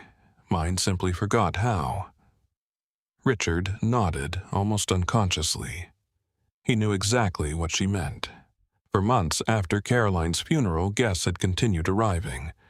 Wedding receptions continued. The restaurant remained full every Friday evening. Employees laughed in break rooms. The city celebrated Christmas. Spring flowers returned. Everything had continued. Only he had remained standing in the same invisible place. Kimberly's handwriting remained steady. Every morning, I walked past Lily's bedroom without opening the door. At first, I thought I needed time. Then weeks became months. One day became one season. One season became another. I told myself I was protecting her memory. The truth was harder.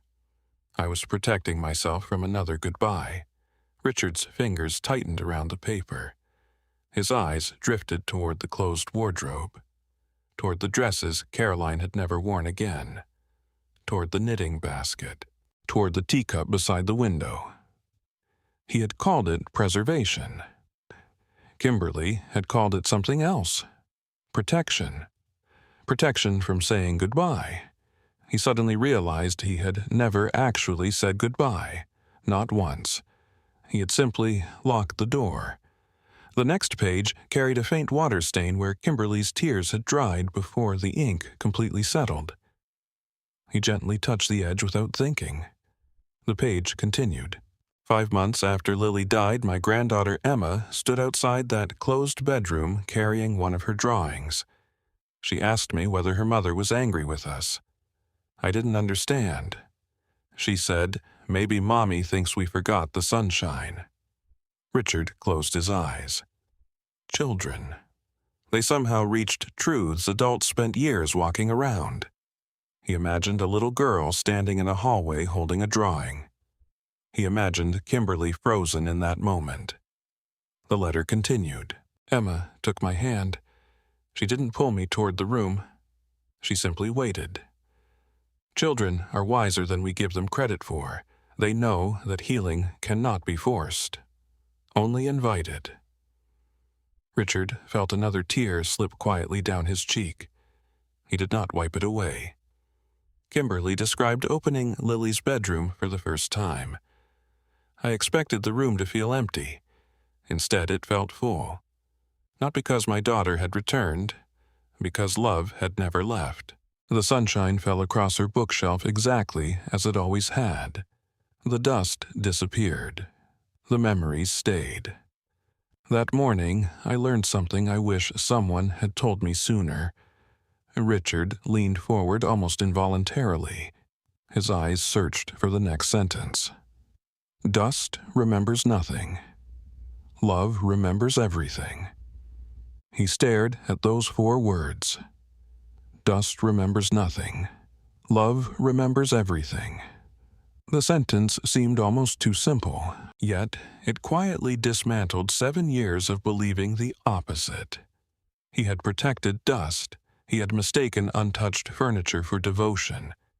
He had believed darkness honored Caroline. Would she have wanted that? The answer came instantly, no. He didn't even need to think. He remembered her final morning. The curtains glowing gold, her weak voice. If you're ever tempted to close these curtains forever. His promise. Then his failure. Richard stood slowly. The letter remained in one hand. He walked toward the open window. The breeze carried the scent of magnolias into the room. He closed his eyes. "I'm sorry," he whispered, not to the room, not to himself, to Caroline. The apology came 7 years late, yet somehow it still felt heard. He opened his eyes again and returned to the letter. The handwriting became slightly smaller near the bottom of the page. Perhaps Kimberly had realized she was running out of space. Perhaps she simply wanted to fit every necessary thought onto the paper. "I don't know who you are. Maybe you're a husband. Maybe a wife. Maybe a parent. Maybe someone who simply loved deeply. I don't believe people heal by forgetting. I believe they heal by remembering without hiding from the light." Richard sat again. He looked toward the photographs on the dresser. One picture showed Caroline laughing while flour covered her hands in the hotel kitchen. Another captured both of them planting flowers near the entrance. Every memory inside those frames had happened in daylight, not darkness. The irony struck him painfully. He had hidden her from the very thing she loved most. He turned another page. Near the middle, Kimberly wrote about working as a housekeeper. "People think my job is about cleaning. Sometimes it is. Sometimes it is about restoring order. Sometimes it is about helping tired travelers feel welcomed. But once in a great while, a room quietly teaches me something about my own life. This room taught me that grief deserves respect, but it should never become the only person left living in the house." Richard smiled faintly through damp eyes. That sounded exactly like something Caroline would have believed. The final page remained. He hesitated before reading it. Ending something always felt difficult, especially when the ending had already changed him. He unfolded the last sheet carefully. The handwriting remained graceful, despite the emotion behind it. "If I have overstepped, please forgive me. If these words help even a little, then they were worth writing. I cleaned your room because it deserved care. I wrote this letter because I think you do too." Richard covered his mouth with one trembling hand. Nobody had spoken to him that way in years. Not as a hotel owner, not as a businessman, not as someone expected to be strong, simply as a man carrying more sorrow than anyone realized. His eyes reached the final paragraph. "Please don't remember her through closed curtains. Remember her through every sunrise she loved enough to ask you never to miss." The letter ended without dramatic farewell. Only one final line rested at the bottom. "With respect from someone who also learned that love survives an open window." Kimberly Taylor. Richard read the signature 3 times. Then he carefully folded the pages exactly as he had found them. He did not place them back inside the envelope immediately. Instead, he rested them gently against his heart. Outside, the afternoon sun brightened the room. The curtains lifted softly in the breeze. The clock continued its patient rhythm. Tick, tick, tick. Richard stood once more and slowly crossed the room toward the bookshelf. On the highest shelf rested a framed photograph he had not looked at closely in years. It showed Caroline standing beside this very window, smiling into the morning light. He lifted the frame carefully. For the first time since her death, he smiled back. Not because the pain had disappeared, because Kimberly had given him something grief never could. Permission. Permission to remember Caroline without punishing himself. Permission to let the morning in again. And before the day ended, Richard Whitmore knew there was one person he needed to find. Not to thank her. Thank you would never be enough. He needed to meet Kimberly Taylor again. This time, not as the owner of Whitmore House, but as the man whose life she had quietly begun to restore. The next morning, Whitmore House awakened before the city did. Delivery trucks backed quietly into the service entrance. Bakers filled the kitchen with the scent of fresh biscuits and cinnamon rolls. Engineers checked the elevators one final time before the inspection team arrived. Housekeepers moved through hallways with practiced efficiency, replacing towels, polishing brass fixtures and making certain every room reflected the pride they carried in their work. Monday had arrived. For most employees, it was the biggest day of the year. For Richard Whitmore, it was the first morning in 7 years that he had intentionally opened every blind in his office. When Olivia Bennet entered with his schedule, she stopped in surprise. Sunlight poured across the room. It illuminated the old hardwood floor, the framed architectural sketches on the wall, and the silver picture frame holding a photograph of Richard and Caroline standing beside the hotel's front entrance decades earlier. Olivia smiled. "You opened the blinds." Richard looked toward the window. "I should have done it a long time ago." She said nothing else. Some moments deserved witnesses more than words. Downstairs, Kimberly was already helping another housekeeper prepare a family suite. She tucked fresh towels onto a shelf while explaining the hotel's inspection standards to Sophie Carter, the newest member of the housekeeping team. Sophie was only 22, hardworking, kind, constantly worried she might make mistakes. "Remember," Kimberly said as they smoothed the bedspread together, "people notice clean rooms." Sophie nodded. "But they remember how a room made them feel." Sophie smiled. "You always say things differently." "My grandmother did too." They laughed softly. Neither woman noticed Richard standing several yards away outside the open doorway. He had searched nearly 20 minutes before finding Kimberly. He had rehearsed several ways to begin the conversation. None of them seemed right anymore. "Thank you. Too small. I'm sorry. Not quite. Your letter changed my life. Too overwhelming." So he simply waited until Kimberly looked up. Their eyes met. She smiled politely. "Good morning, Mr. Whitmore." He returned the smile. "Good morning, Miss Taylor." Sophie sensed immediately that this conversation belonged to someone else. "I'll finish the bathroom," she said quietly before disappearing into the adjoining room. Richard stepped inside. For a moment, neither of them spoke. Kimberly folded another towel carefully. "I hope room 407 met your expectations." Richard looked at her. It exceeded them. She nodded once. "I'm glad." Another silence settled between them. Not awkward, only careful. Richard finally spoke. "I read your letter." Kimberly lowered her eyes briefly. "I wasn't sure whether I should leave it." "I'm grateful that you did." She studied his face. He looked different, not younger. Not happier exactly, simply lighter. The deep exhaustion that had settled behind his eyes for years had softened. "I'm relieved." Richard reached into the inside pocket of his suit jacket. For one brief second, Kimberly worried he might be returning the letter. Instead, he removed the folded pages and held them gently. "I've carried this with me since yesterday." She looked surprised. "I wasn't expecting that. I wasn't expecting to read it." He smiled faintly. "I almost left it unopened." Kimberly laughed quietly. "I almost took it home." As they shared the first genuine smile either had seen from the other, Richard glanced toward the window. "I owe you an apology." Kimberly frowned slightly. "For what?" "For believing that protecting my grief meant protecting my wife." She remained silent. "I thought closing that room honored Caroline."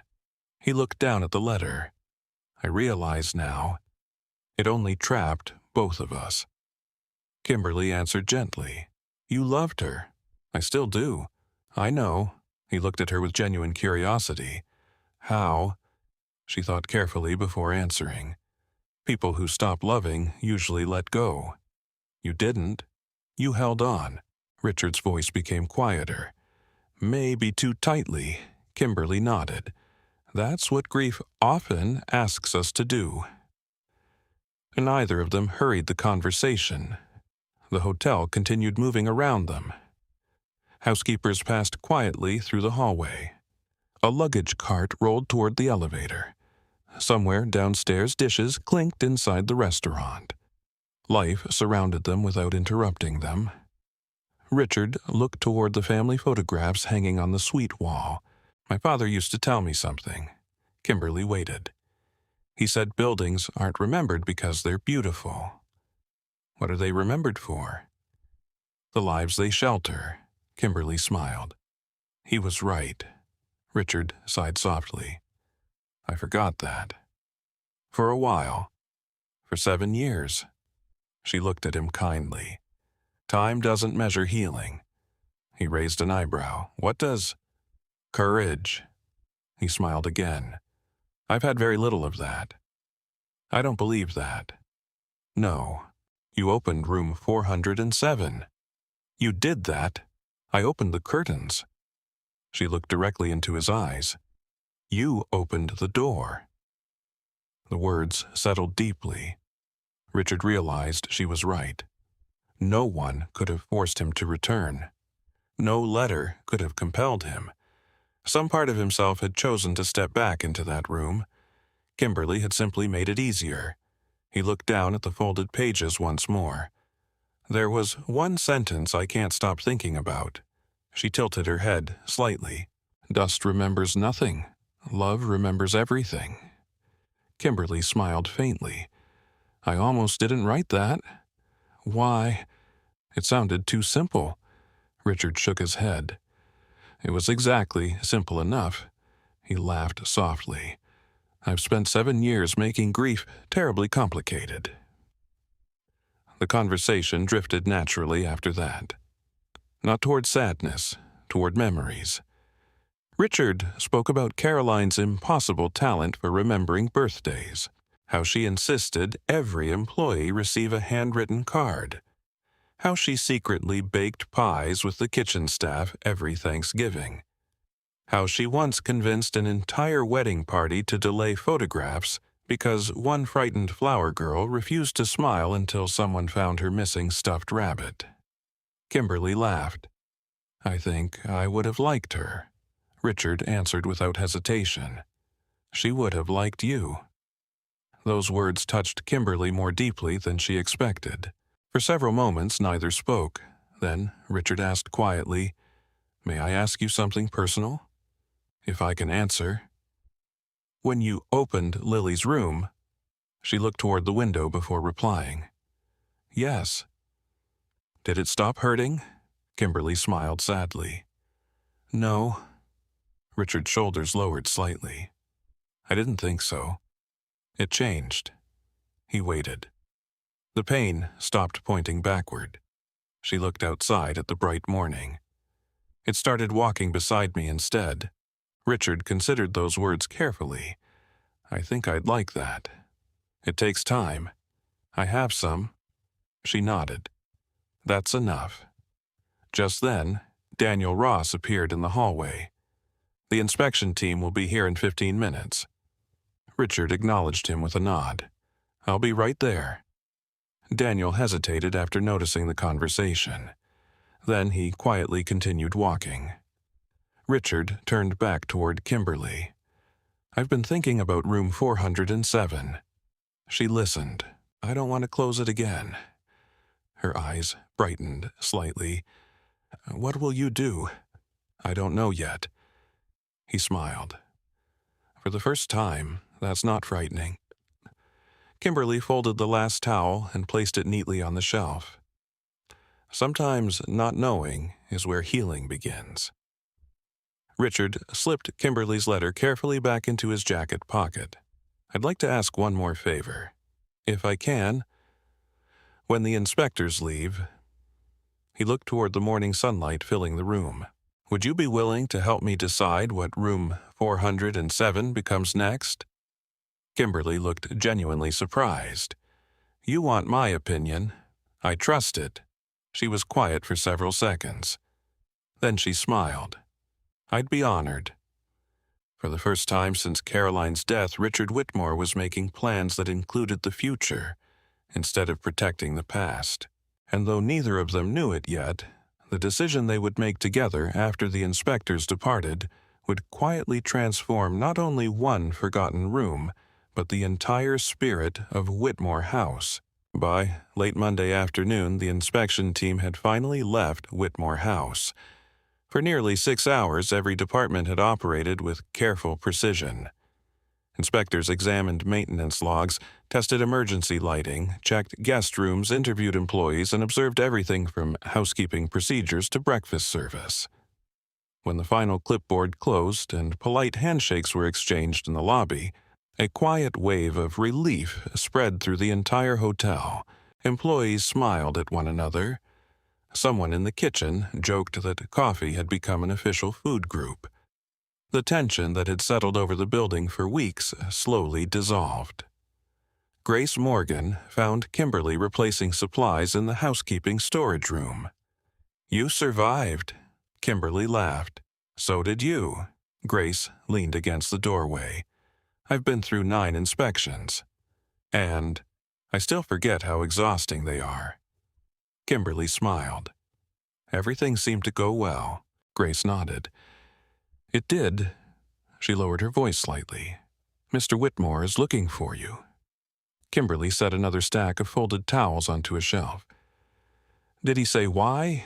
Grace smiled knowingly. "No." Then, after a short pause, she added, "But I don't think you're in trouble." Richard waited inside the hotel library. It had once been Caroline's favorite room after the rooftop suite. Tall oak shelves reached almost to the ceiling. Leather chairs surrounded a stone fireplace. Afternoon sunlight filtered through leaded glass windows, filling the room with a warm amber glow. A tray holding 2 cups of tea rested on the coffee table. When Kimberly entered, Richard stood immediately. "Thank you for coming." "Of course." He gestured toward the chair opposite his own. "I remembered Grace once telling me you prefer tea over coffee." Kimberly looked surprised. "You remembered that?" He smiled gently. "I'm trying to notice people again." She accepted the cup. "It smells wonderful." "Chamomile." "Caroline's favorite." Richard nodded. She believed it made difficult conversations kinder. Kimberly wrapped both hands around the warm cup. I think she may have been right.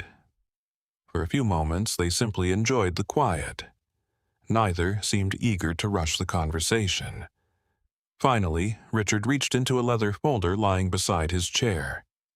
He removed several old architectural drawings of Whitmore House.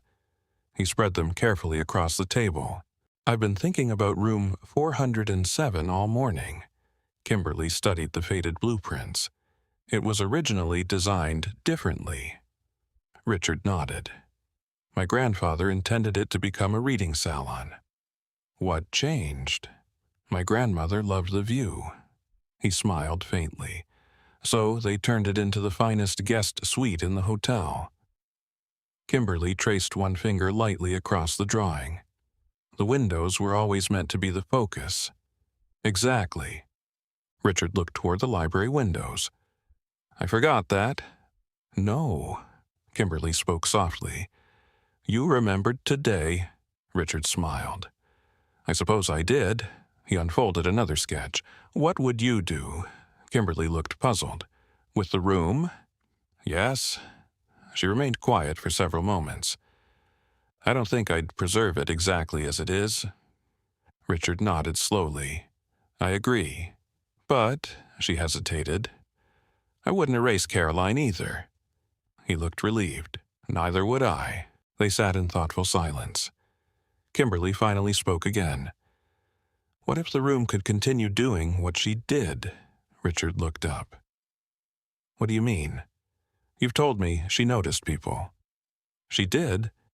"She welcomed strangers. Every day. She made them feel less alone." Richard smiled sadly. "Better than anyone I've ever known." Kimberly leaned forward. "Then perhaps the room should do the same." He listened carefully. "Not as a memorial." She shook her head. "People visit memorials to remember the past. And I think Caroline would have preferred helping someone in the present." Richard stared at her. The idea settled quietly inside him. Not a museum, not a shrine, guests, a place that continued Caroline's kindness. He whispered almost to himself, she would. Kimberly continued gently. Sometimes guests come here after funerals. Richard nodded. Sometimes after surgeries. Or divorces. Or difficult diagnoses. They check into hotels because life suddenly became too heavy. Richard lowered his eyes. I've seen it. What if room 407 became a place where those guests could simply breathe? No luxury, no spectacle, just peace. Richard imagined the room bathed in morning light. The reading chair beside the window, fresh flowers, quiet. Hope. He looked up again. What would we call it? Kimberly smiled. She thought for only a moment. The morning room. Richard's eyes widened. The morning. The first thing Caroline wanted every day. He nodded slowly. The first thing I stopped allowing. Kimberly smiled. And now the first thing someone else might need. The words lingered between them. Richard repeated the name quietly. The morning room. It sounded right, not because it erased grief, because it welcomed tomorrow.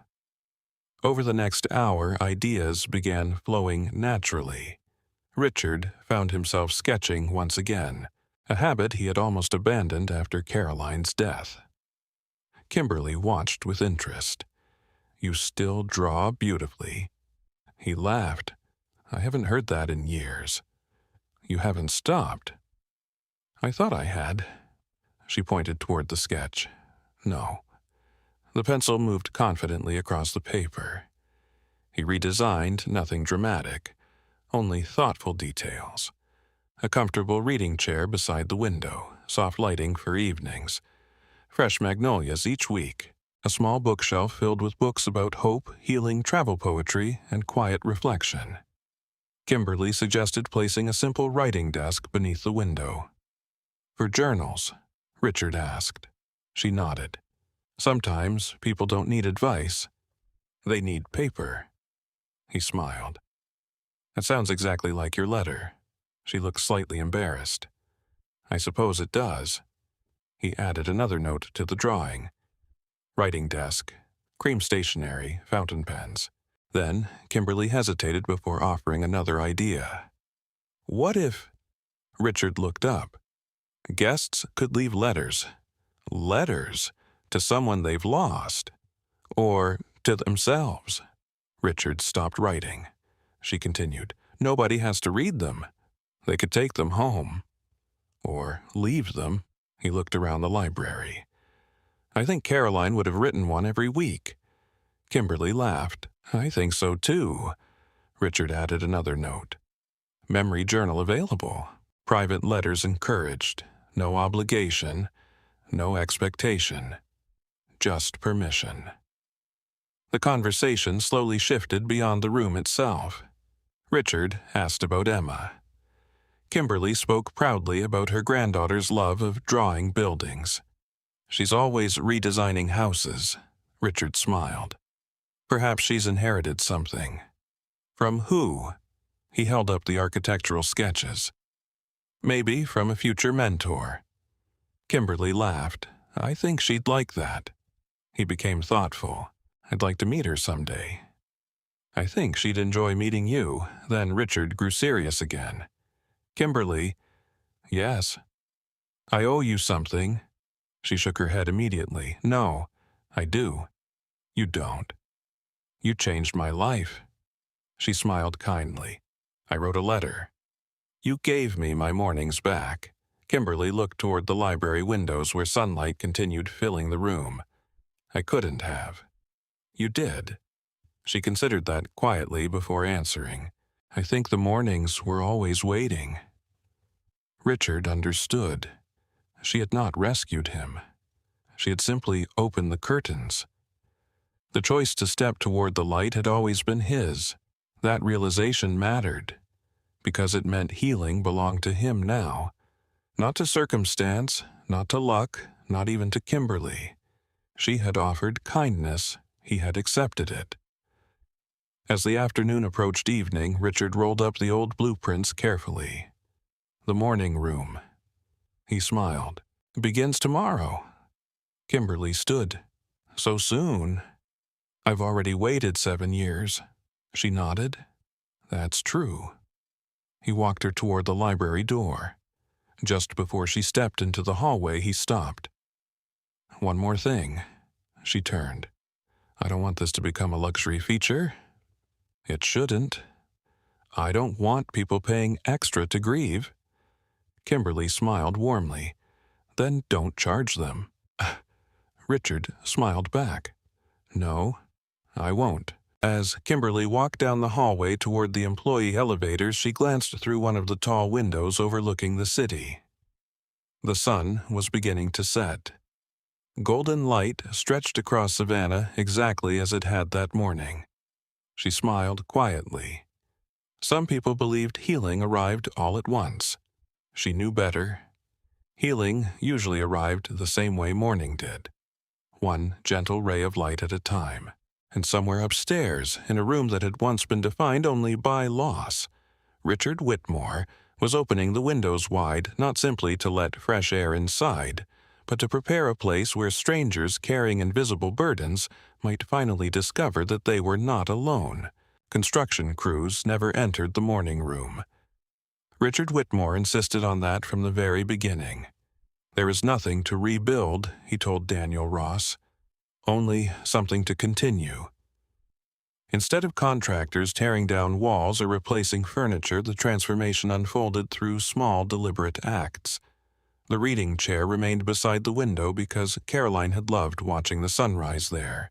The walnut writing desk stayed exactly where Kimberly had first written her letter.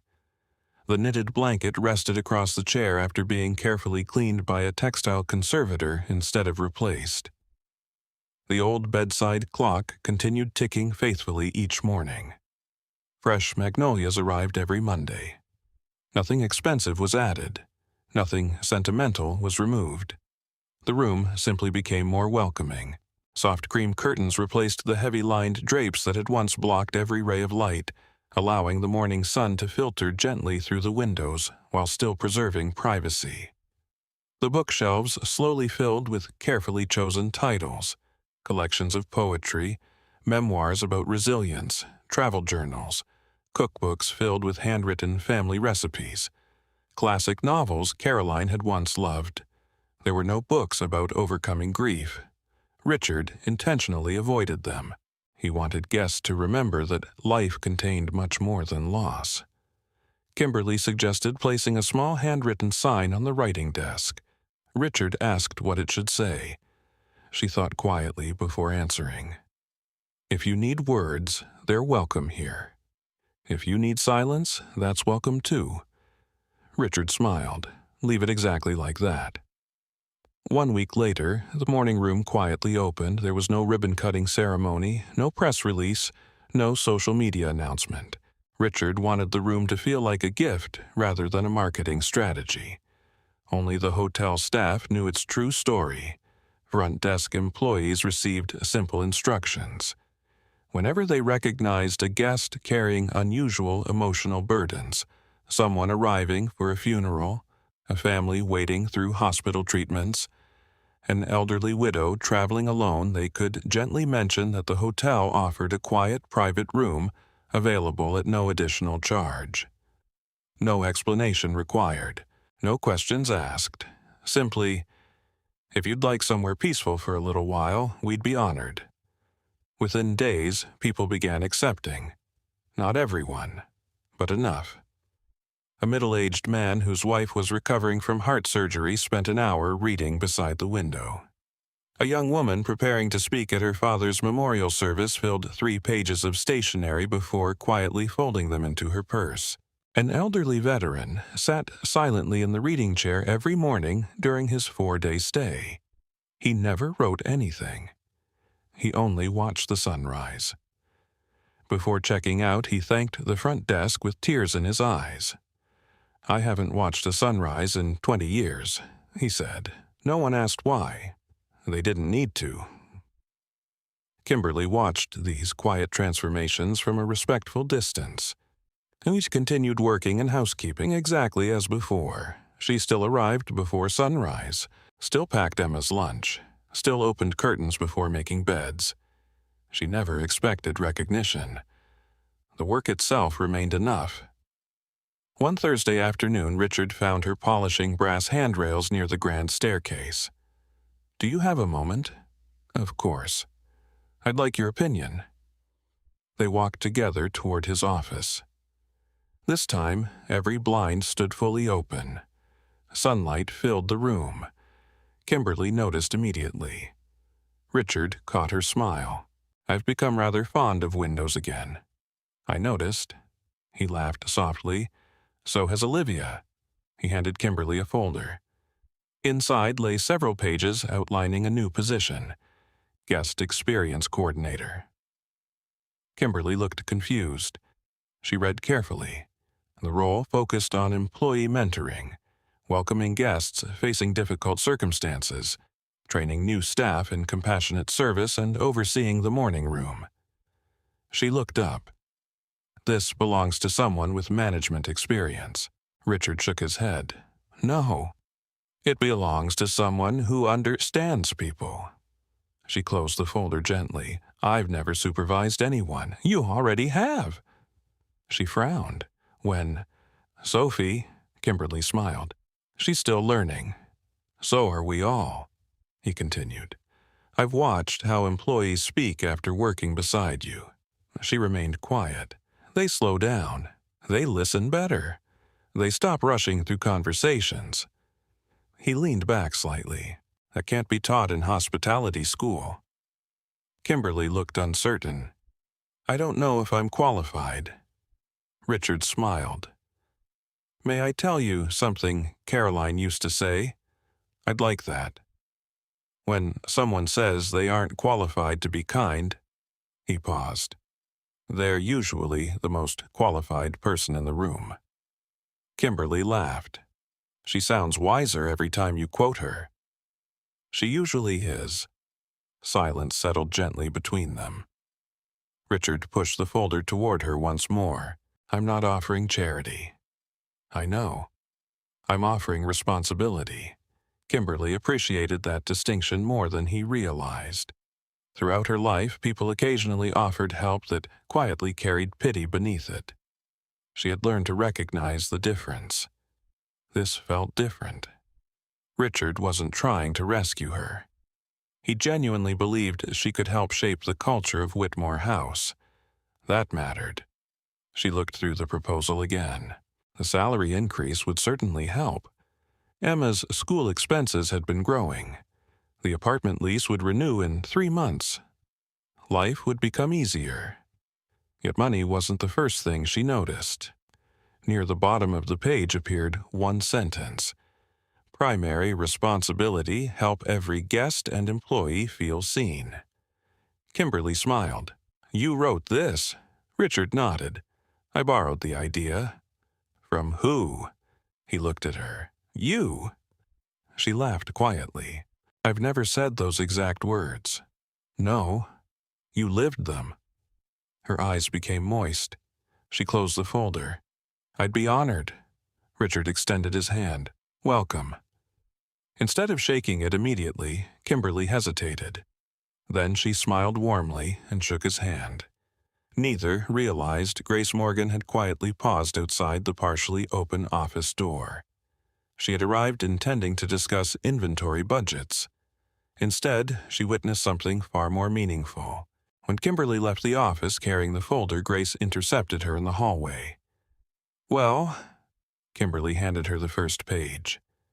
Grace read silently, then looked back up. "I knew this was coming." "You did?" Grace nodded. "The first day I watched you open those curtains." Kimberly laughed. "You knew from that."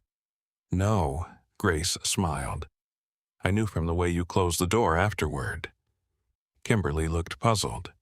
"I don't understand." "You treated that room like it belonged to someone." "It did," Grace nodded. "Exactly." She folded the proposal and handed it back. People who respect invisible things usually take good care of visible ones, too. Later that afternoon, Richard gathered every department manager in the conference room. Daniel, Grace, the restaurant director, maintenance supervisors, front desk leaders, bell staff. He stood before them holding no prepared speech, only a single sheet of handwritten notes. I've spent years believing hospitality was about beautiful buildings. He looked around the room. I was wrong. Everyone listened carefully. It's about people. He paused. Buildings simply make that easier. Several managers exchanged curious glances. Richard continued.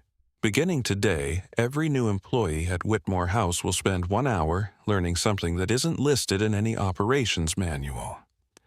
Daniel smiled slightly. And what's that? Richard looked toward Kimberly, who sat quietly near the back of the room. They'll learn to notice the person before they notice the problem. The room fell silent. No one argued. No one questioned the idea, because nearly everyone there had already seen what happened when someone finally noticed both. The meeting ended with practical discussions about scheduling, staffing, and training. Yet the atmosphere felt different. Hope had quietly entered the building, not through expensive renovations, not through awards, not through publicity, through culture. That evening, after most guests had settled into their rooms, Sophie Carter knocked gently on Kimberly's office door. The young housekeeper held a notebook against her chest. I heard you're training people now. Kimberly smiled. I suppose I am. Sophie hesitated. Can I ask you something? Always. What was the first thing you learned about cleaning? Kimberly looked thoughtfully toward the office window where the last light of day faded beyond Savannah's rooftops. Then she smiled. My grandmother told me something when I was 14. What? Never clean a room so quickly that you forget someone left there. Sophie wrote the sentence down immediately. Kimberly watched her with quiet affection. Without either woman realizing it, another lesson had just begun its journey from one heart to another, and that more than any promotion or title was the future Caroline Whitmore would have loved most. Autumn arrived quietly in Savannah. The summer crowds thinned, the morning air carried a hint of coolness, and golden leaves began collecting beneath the sprawling oak trees around Madison Square. Whitmore House settled into a gentler rhythm. Weddings gave way to family reunions, business conferences, and travelers seeking peaceful weekends before the holiday season. 3 months had passed since room 407 became the morning room. The room was rarely empty now, not because it appeared in advertisements, not because guests paid extra for it. People found it through quiet recommendations. A front desk clerk noticing exhausted eyes. A concierge hearing someone mention a hospital. A bellman recognizing the silence of a recent loss. The invitation was always simple. If you'd like a quiet place for a while, we'd be honored to show you. Sometimes guests stayed 10 minutes, sometimes 2 hours. Some wrote letters, others simply watched the sunrise. No one ever left exactly the way they had entered. Kimberly Taylor had settled naturally into her new role. She still insisted on helping with housekeeping several mornings each week. Grace teased her about it constantly. You have an office now. I know. You could let other people push the linen carts. I could. So, why don't you? Kimberly smiled while folding pillowcases. Because I never wanted an office. What did you want? To keep noticing people. Grace laughed. You make it difficult to argue with you. The culture inside Whitmore House had begun changing in subtle ways. Housekeepers introduced themselves by name instead of remaining invisible. Bell staff learned to notice anxious travelers before they asked for help. Front desk employees stopped rushing conversations with elderly guests who simply needed someone to speak with for a few extra minutes. None of these ideas appeared in employee manuals. They spread naturally. Kindness often did. Sophie Carter had changed more than anyone expected. The nervous young housekeeper who once apologized for every tiny mistake now walked through hallways with quiet confidence. She still asked questions. She still checked her work twice, but she no longer doubted that she belonged. One Thursday afternoon, she knocked gently on Kimberly's office door. "Do you have a minute?" Kimberly looked up from reviewing guest feedback forms. "Always." Sophie stepped inside, looking unusually uneasy. "I need your help." "What happened?" "A guest." She hesitated. "Passed away." Kimberly's expression softened immediately. "Which room?" 318. "What do we know?" "The gentleman was 84. Sophie lowered her eyes. "His daughter found him this morning." Kimberly nodded slowly. "Natural death. Peaceful. Still heartbreaking." Sophie continued. "The family has gone to the funeral home. The room needs to be prepared." Her voice grew quieter. "I've never done that before." Kimberly stood without hesitation. "Let's go together." As they walked upstairs carrying a small housekeeping cart, Sophie remained unusually silent. Finally, she spoke. "I'm afraid." Kimberly smiled gently. "I know. What if I do something wrong?" "You probably will." Sophie looked surprised. "I will," Kimberly nodded. "We all do." "Then how do I avoid disrespecting someone?" Kimberly stopped walking. She looked directly at the young woman. "By remembering one thing." "What?" "This is still someone's father." Sophie swallowed. Kimberly continued. "Before today, he was someone's husband, someone's friend, someone's neighbor, someone who laughed, someone who worried, someone who probably forgot where he left his glasses." Sophie smiled faintly through nervous eyes. Kimberly rested a reassuring hand on her shoulder. "We're not cleaning a room. We're honoring a life that happened inside it." Sophie took a slow breath. "I think I can do that." "I know you can." Room 318 stood quietly at the end of the hallway. The family had already removed personal belongings. Only ordinary hotel items remained: the bed, the reading lamp, a coffee cup, a folded newspaper. Everything looked strangely normal. That always seemed to be the hardest part. Life rarely announced the exact moment it changed forever. Kimberly knocked softly before entering. Even though she knew no one remained inside. Sophie noticed.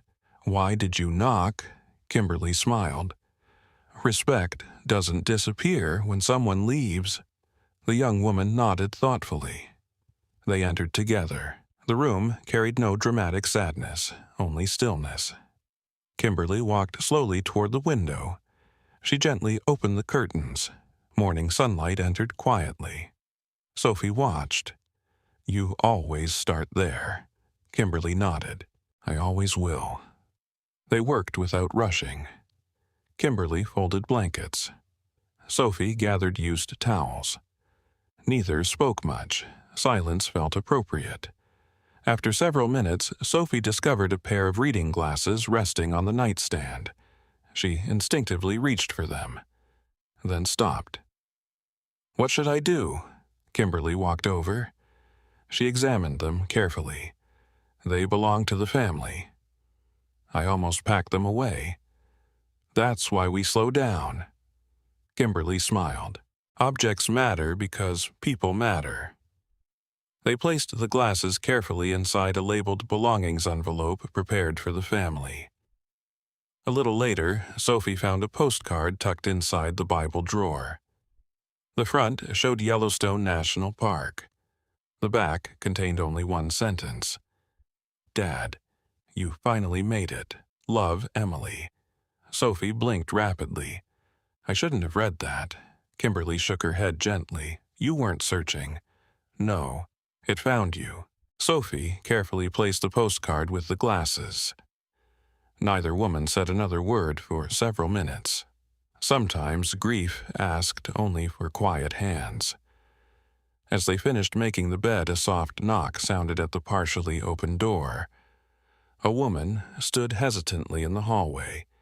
She appeared to be in her early 50s. Red eyes, tired smile. She held a small leather notebook against her chest. "I'm sorry." Her voice trembled. "I forgot one thing." Kimberly stepped forward immediately. "Please come in." The woman looked around the room. "It's strange." She laughed weakly through tears. "It already doesn't look like this morning." Kimberly nodded kindly. "We tried to care for it." The woman smiled gratefully. "My father would have liked that." She walked slowly to the nightstand, then suddenly stopped. "My glasses." Sophie immediately handed her the envelope. "We kept everything together." The woman's eyes filled again. "Thank you." She looked toward Kimberly. "You must be the lady from the morning room." Kimberly looked surprised. "You've heard about it." "My father spent yesterday afternoon there." Kimberly smiled softly. "He did. He wrote something." The woman held up the leather notebook. "He told me this morning." Her voice caught. "That he finally found a place quiet enough to write to my mother." She opened the notebook carefully. A folded sheet of cream stationery slipped gently into her hand. The paper bore the familiar Whitmore House crest, the same stationery Kimberly had once used. "I wanted you to have this." Kimberly shook her head. "It belongs to your family." The woman smiled. "I already read it." She unfolded the page. "My father ended his letter with one sentence." Her voice trembled gently as she read. "If strangers can build rooms for broken hearts, maybe heaven isn't the only place kindness waits." Silence-filled room 318. Sophie lowered her eyes. Kimberly felt tears gathering unexpectedly. The woman folded the letter once more. "He told me someone here believed every room deserved a sunrise." She looked toward the open window where afternoon light filled the room. "I think he believed it too." She thanked them again before quietly leaving. Neither Kimberly nor Sophie moved for several moments. Finally, Sophie whispered, "I understand now." Kimberly looked at her. "What do you understand?" Sophie smiled through tears. "We never really cleaned room 318. Kimberly waited. "We helped someone's last morning be treated with dignity." Kimberly nodded. "Exactly." As they wheeled the housekeeping cart back into the hallway, Sophie looked toward the windows lining the corridor. Sunlight stretched across the carpet just as it had the day Kimberly first opened the curtains in room 407. Without thinking, Sophie gently pulled open the final curtain that remained half closed. Warm light flooded the hallway. Kimberly smiled, but said nothing. She didn't need to. The lesson no longer belonged to her alone. It had become part of someone else's way of seeing the world. And somewhere upstairs in the morning room, the pages of the guest journal stirred softly in the afternoon breeze, waiting for the next stranger who needed only one thing before continuing their journey: permission to let the morning in. 1 year later, the first rays of sunlight reached Whitmore House exactly as they always had. The city of Savannah awakened slowly beneath a pale orange sky. Church bells echoed across the historic Squares Cafe. Owners arranged chairs along sidewalks still damp from the night's cool air, and the ancient oak trees stretched long shadows over streets that had witnessed generations of beginnings and endings. Inside the hotel, one room welcomed the sunrise before any other: the morning room. At 6:15 every morning, long before most guests stirred, the curtains were gently opened. Not by automatic schedule, not by housekeeping policy, by choice. Sometimes Kimberly did it. Sometimes Sophie arrived early to do it herself. Occasionally, Richard quietly slipped upstairs before anyone else reached the 4th floor. Whoever arrived first simply smiled, pulled back the curtains, and let the morning enter. No one announced it. No one photographed it. Some traditions, were stronger when they remained ordinary. The room had quietly become the heart of Whitmore House. Guests never reserved it online. There was no room rate, no promotional brochure. People learned about it because another human being noticed they were carrying something too heavy to hold alone. A father waiting while his daughter underwent surgery. A widow traveling to scatter her husband's ashes along the Atlantic coast. A college student returning home after losing a close friend. A nurse who had spent months caring for dying patients and suddenly realized she had forgotten how to breathe for herself. They entered quietly. They left quietly. Yet almost every one of them paused before leaving to write something in the journal, resting beside the window. Richard never intended to read those pages. The journal belonged to the people who needed it, but guests often chose to leave copies of their letters behind. With permission, those anonymous pages were collected inside a handcrafted wooden box labeled simply "For Those Who Need Hope." The collection grew month after month, not into a monument to sorrow, into a testament to resilience. Kimberly's life had changed too, though not in the dramatic way people often imagined. She and Emma still lived in the same neighborhood. They eventually moved into a slightly larger apartment only 15 minutes from the hotel. The kitchen finally had enough room for a proper dining table. Emma insisted on placing a small vase of fresh flowers in the center every Sunday. Because every table deserves something alive, she would say. Kimberly smiled each time. She knew exactly where that lesson had begun. Emma had grown taller over the past year. She now spent weekends sketching floor plans and interior designs in thick notebooks. Richard occasionally invited her to walk through Whitmore House after closing time. He showed her original architectural drawings, explained why windows mattered more than walls, and taught her how buildings quietly influence the emotions of those inside them. One afternoon he handed her an old mechanical pencil. "It belonged to me when I was in architecture school." Emma looked surprised. "I can't take this. I'd rather someone use it." She accepted it carefully. "What if I become terrible at architecture?" Richard laughed warmly. "Then you'll become excellent at something else." She smiled. "But keep drawing anyway." "I will." Kimberly watched the exchange from across the lobby. Not once did she think Richard was replacing family. He wasn't. He was simply continuing the generosity Caroline had once shown so naturally. Kindness had begun moving again, exactly as it was meant to. Whitmore House itself slowly earned a different reputation. Travel magazines praised its service. Business journals highlighted its employee culture. Guests consistently mentioned one quality above every other. They made us feel seen. Richard framed that sentence inside the employee break room. Beneath it, he added another handwritten line. "People remember how you made them feel long after they forget the room number." Every new employee read those words during orientation. Then they met Kimberly. Training sessions under her guidance looked nothing like traditional hospitality seminars. She rarely began with checklists. Instead, she asked questions. When someone arrives, exhausted, what might have happened before they reached our front door? When someone seems impatient, what invisible burden might they be carrying? When you open a guest room, whose story are you walking into? There were no perfect answers, only thoughtful conversations. Employees left those sessions seeing their work differently. Cleaning became caring. Serving became noticing. Hospitality became humanity. Late one October afternoon, Sophie knocked softly on Kimberly's office door.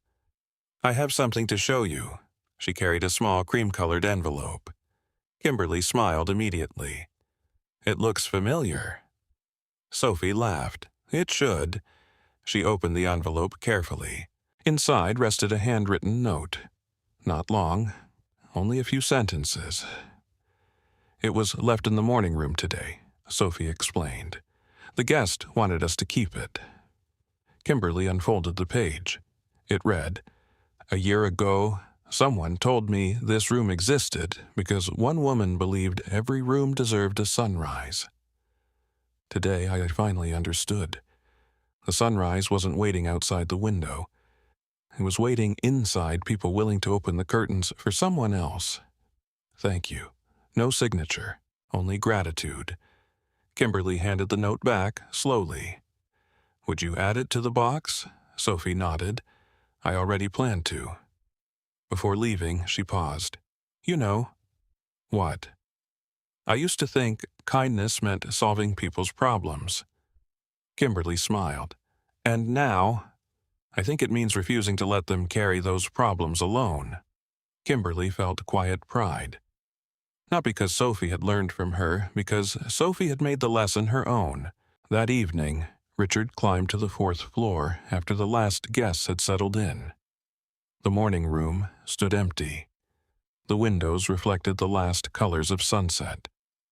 He crossed to the writing desk where Kimberly's original letter now rested inside a simple glass frame, not displayed as decoration, protected as a reminder. Beside it sat another small plaque. It contained only one sentence. "Dust remembers nothing.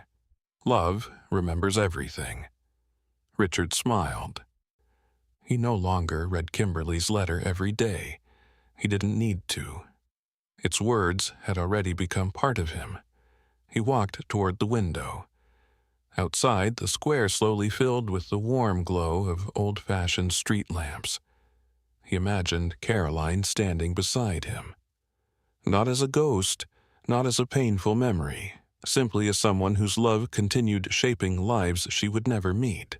He whispered softly, "You'd like what became of your room." As the evening breeze lifted the curtains slightly, he smiled. "I think you already know." The following morning arrived clear and bright. Kimberly reached the 4th floor before anyone else. She unlocked the morning room as she had done so many mornings before. The familiar scent of magnolias welcomed her. The old clock continued its faithful ticking. Fresh stationery rested neatly on the writing desk. The reading chair faced the eastern windows. She walked toward the curtains. For a moment, she rested her hand against the soft fabric, remembering the first day she had stood in that exact place, wondering whether she had the right to let the light inside. She smiled gently. Then, with one smooth movement, she drew the curtains open. Golden morning sunlight flooded the room. It touched the framed letter, the journal, the flowers, the chair, the polished floor. The entire room seemed to breathe. Kimberly closed her eyes for a brief second. Not in sadness, in gratitude. Somewhere downstairs she heard employees greeting arriving guests. Outside, the city welcomed another ordinary day. Inside the morning room, another sunrise quietly began healing someone she had not yet met. And Kimberly understood more clearly than ever that the smallest acts of compassion rarely ended with the people who first received them. Like morning light passing through an open window, kindness continued traveling long after the hand that opened the curtain had stepped away. Life rarely changes because of one grand gesture. More often, it changes because someone chooses to notice what everyone else has stopped seeing. A kind word, an open door, a patient conversation, or a simple act of respect can become the turning point in another person's story. We often believe healing requires extraordinary strength, yet sometimes it begins with something as ordinary as opening a curtain and letting the light return. Grief does not disappear because time passes. Love does not disappear because someone is gone. The challenge is learning that we can carry both love and hope at the same time. Holding on to memories should never mean closing ourselves off from tomorrow. The people we cherish most would usually want us to keep living, keep laughing, Keep welcoming new mornings and keep sharing the kindness they once shared with us. If this story touched your heart, we'd love to hear from you. Have you ever experienced a small act of kindness that changed your life or helped you through a difficult season? Share your story in the comments. Your words may become the encouragement someone else needs today. If you enjoyed this journey, please consider sharing it with someone who could use a little hope, and subscribe for more heartfelt stories that remind us how compassion can quietly transform ordinary lives one sunrise at a time.